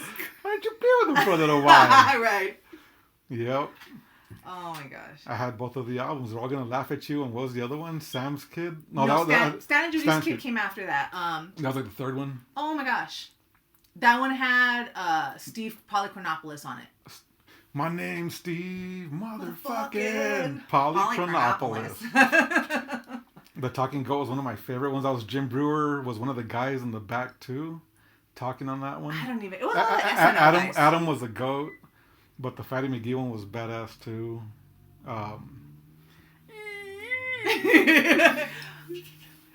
Yeah. But no, mine. Okay, I was thinking because I was like, oh my god, why am my mind blanking? But Toll Booth Willie, remember Toll Booth Willie? I remember that one too. Here's $1.25. Go fuck yourself. Fuck you, you like fuck the you, way you he fucking said, guy. you fucking guy. I mean, it was just like the slew of just crazy curse words that were. Oh yeah. Oh, you fucking had a... See, I'm sorry, like, it's gonna be just a bunch of F-bombs, because that was Told with Willie, but, like, that sketch is hilarious, dude. I had that sketch when I was, like, 10, dude. You guys took me back. Wow. Good stuff. I had those things again to David Torres that we mentioned earlier. David Torres would get those CDs and lend them to me, and eventually I bought those CDs, too. Those came from BMG. Yeah. At least one of them did for sure. Maybe both of them. Oh yeah, for sure. Yeah, but I always go do karaoke and I start off because I got a deeper voice. I'll do Johnny Cash, either Folsom Prison, Mm-hmm. or Walk the Line sometimes, but mostly Folsom Prison. Mm-hmm. The second time that we went, it was a dead crowd, and then the DJ sets up it was a guy and a girl. People aren't showing up yet, and they're not singing. I'm like, he passed by. I guess he walked outside for whatever reason. And I'm like, hey man, are you guys gonna kick off the karaoke or what? He's like, not with this small crowd, I'm not, unless you want to. And I'm like, fuck yeah, I'll do it, bro. Like, you don't gotta ask me twice. So I kicked it off that one night. That's awesome. And my coworker that's 21, that was his first time doing it, so he did. He sang some Spanish stuff, and we're the only Hispanics there, but he still did it. But more people started showing up, and he did the cardinal sin where he sang the same song twice, but the DJ let him do it, whatever. Oh. At some point, some other older white ladies show up, and they're dancing and singing. They're not doing karaoke, but they're singing alongside whoever's singing. Mm-hmm. And they go up to me and my other buddy, and you guys are Mexican? Can you guys sing Selena? And I'm like, that's fucking racist. But I did it anyway. You did it anyway. Como la flor. Yeah, there's that song, Como Flor. Like, yeah, I know that song. Like, I gotta do it for my fans. Yeah. Oh no, that's funny. That's the opposite. Like one time I went to, because for some reason the Taco Cabana off of Joe Battle is always like just popping off. Like whoever manages that takes their entertainment so seriously. Like they always had karaoke, and I'm like, oh, I was going to Taco Cabana karaoke. So I went, and then I was going through the booklet, and I was like, there's no songs in English because I don't speak Spanish, or I don't know any songs in Spanish. He's like, no, all the songs, it's all Spanish. You don't speak Spanish. I was like, no. I was like, you don't got like, I mean, you just like, no, it's all Spanish. And I was like, no, thank you. Just take my name off the list. You ain't got some Linda Ronstadt? You ain't got some heart? No, he didn't. Whenever we used to go to Against Smokies on Viscount, when we first started doing karaoke, because that was our spot before anything karaoke, that's where we'd go. And my buddy Eric and I would eventually started flirting with karaoke, right? Like, hey man, and his girlfriend at the time, his wife now, like, hey man, let's go up together. That way we both sing. And eventually we gradually went from doing that together to going up alone. There was a time when I started singing Chili Peppers, Scar Tissue, whatever was big at the time, and this guy tried to out Chili Pepper me, so I sang nothing but Chili Peppers, and he tried to choose the obscure songs that nobody's ever heard, so of course I kicked his ass with. I know those songs too, but I know what the crowd wants to hear, right? Exactly, yes. So yes. I out Chili Peppered him, that fucker. but yeah, there was we'd go a lot, you know, and there was this older man. We just called him Senor. We never got his name. We just called him Senor because he looked like he could have been everybody's dad there, you know. And since we were regulars and he was a regular, he started sitting at our table eventually. He'd sit at our table, and again, we never caught his name. But every so often, I guess his wife would call him, and he'd be on his phone. I'm with my friends. I told you I'm with my friends. I'll talk to you later. And he'd hang up and get pissed off, whatever. Eventually, I saw him working as a not a waiter because it's Golden Corral, I guess a busboy. He was working at Golden Corral, and he was so happy to see me. Like, hey, what's up, man? But he was always there with us. A couple times we used to go to Village Inn after the karaoke to get their all-you-can-eat menudo. Right, around to the menudo, right? And a couple times he would follow us, and there too his wife would call him, and he'd bicker with his wife too. I'll go home when I'm done with my friends. Like, all right, man. We just called him El Señor. El Señor. There's always like the regulars, you know, at the karaoke bars. Always like, oh yeah, that, and you know, people that are serious. Because I would go and like there would be like a woman or a man, and they'd come, they'd have like a little tablet or a booklet, and they would have like all their songs, like, you know what I mean. Like if like the karaoke DJ didn't have it, they'd be like, oh here, you can play. Like they like serious, you know what I mean?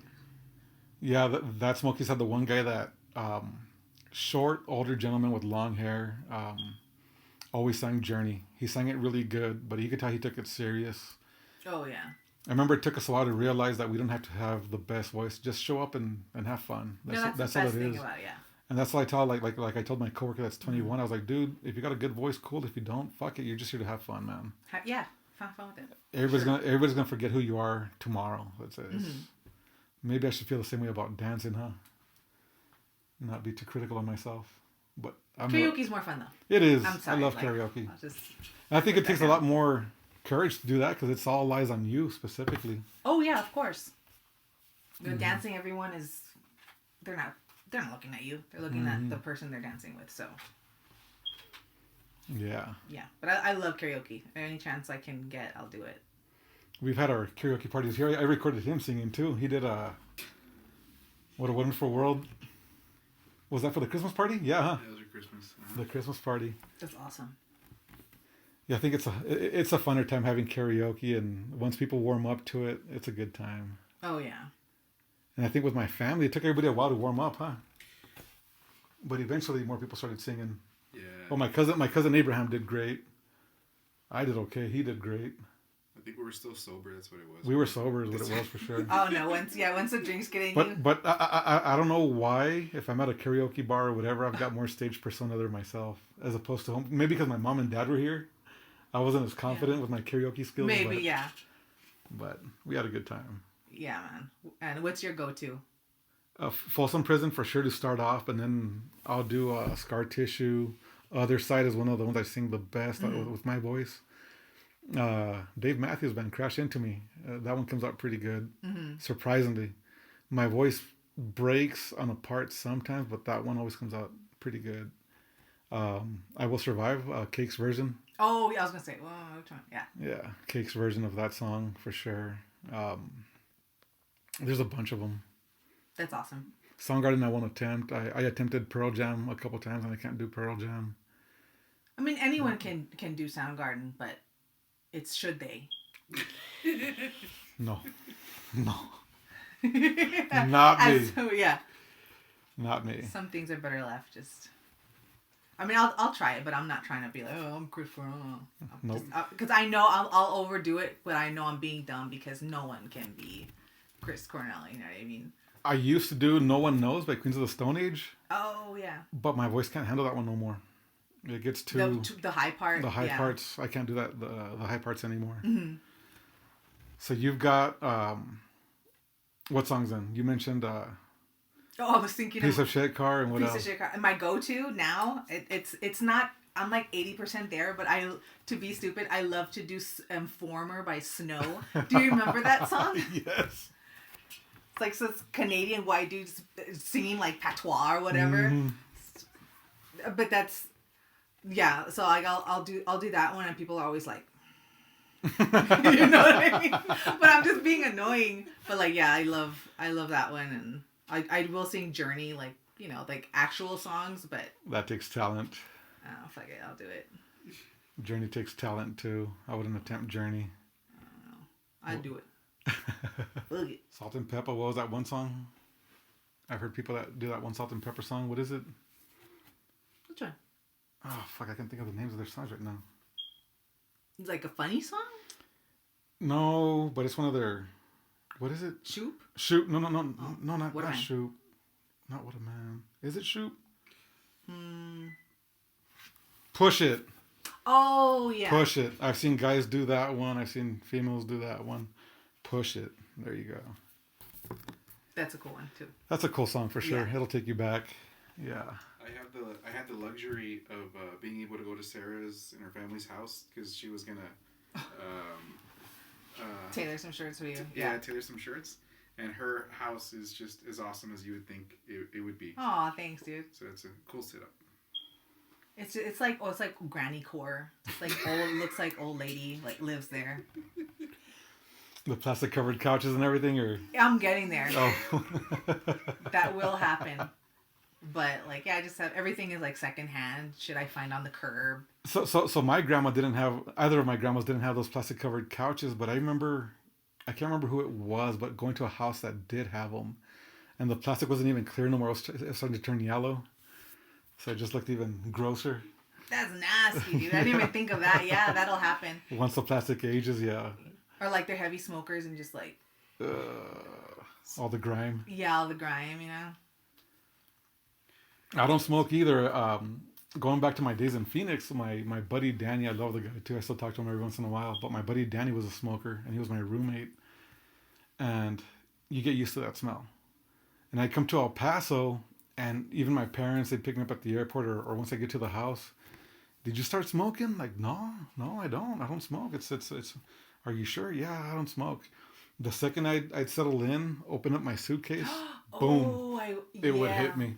It would hit me real hard. Yeah, I can't be around anything like even when like people are barbecuing. I'm like, cause like, are my eyes closed gonna smell like I've been smoking meats or something? Bonfires were the worst. The following day for that reason. Oh yeah, dude. Yeah. Going to a bonfire and all that pallet wood or the mesquite, whatever you're burning. It's not even heat treated. Like you're burning the chemical treated ones. You're like, something's off. Mm-hmm. You know. Did you ever go to like the Sac when they would have like bonfires out there? We got crazy stories about the Sac. I saw this thing on 915 Blast. It's like, do you ever go to the Sac back in the day? I was like, wow. I didn't go with my friends, but I would hear stories. This one time I used to work at Checker Auto Parts in my early 20s. Mm-hmm. I'd come back home from Phoenix to El Paso, and that was the first job that I was able to get. So I got hired there, and I'm working there. And I remember my shift was over, and I go home, and my younger brother Rudy's like, "Hey man, we're gonna go to the Sac. We're gonna go off roading." I'm like, all right, cool. So we go, and whatever that gas station is on Rojas and Joe Battle.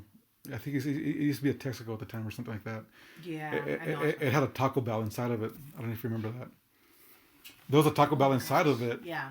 And I bought Taco Bell for all of us. So we buy the Taco Bell, we go to the Sac, and we establish a little area. And these guys on purpose, I just remember taking a big old bite into my chalupa or whatever I was eating. And I remember being covered in dirt. So these guys purposely started doing donuts in front of us. Oh, dicks, dude. Yeah, to fuck us up. Yeah. So they do that, and then they go, "Catch us if you can, motherfuckers." So we're in my brother Rudy's truck, we're in my buddy Jerson's truck, and my buddy Gonzalo's truck. Mm-hmm.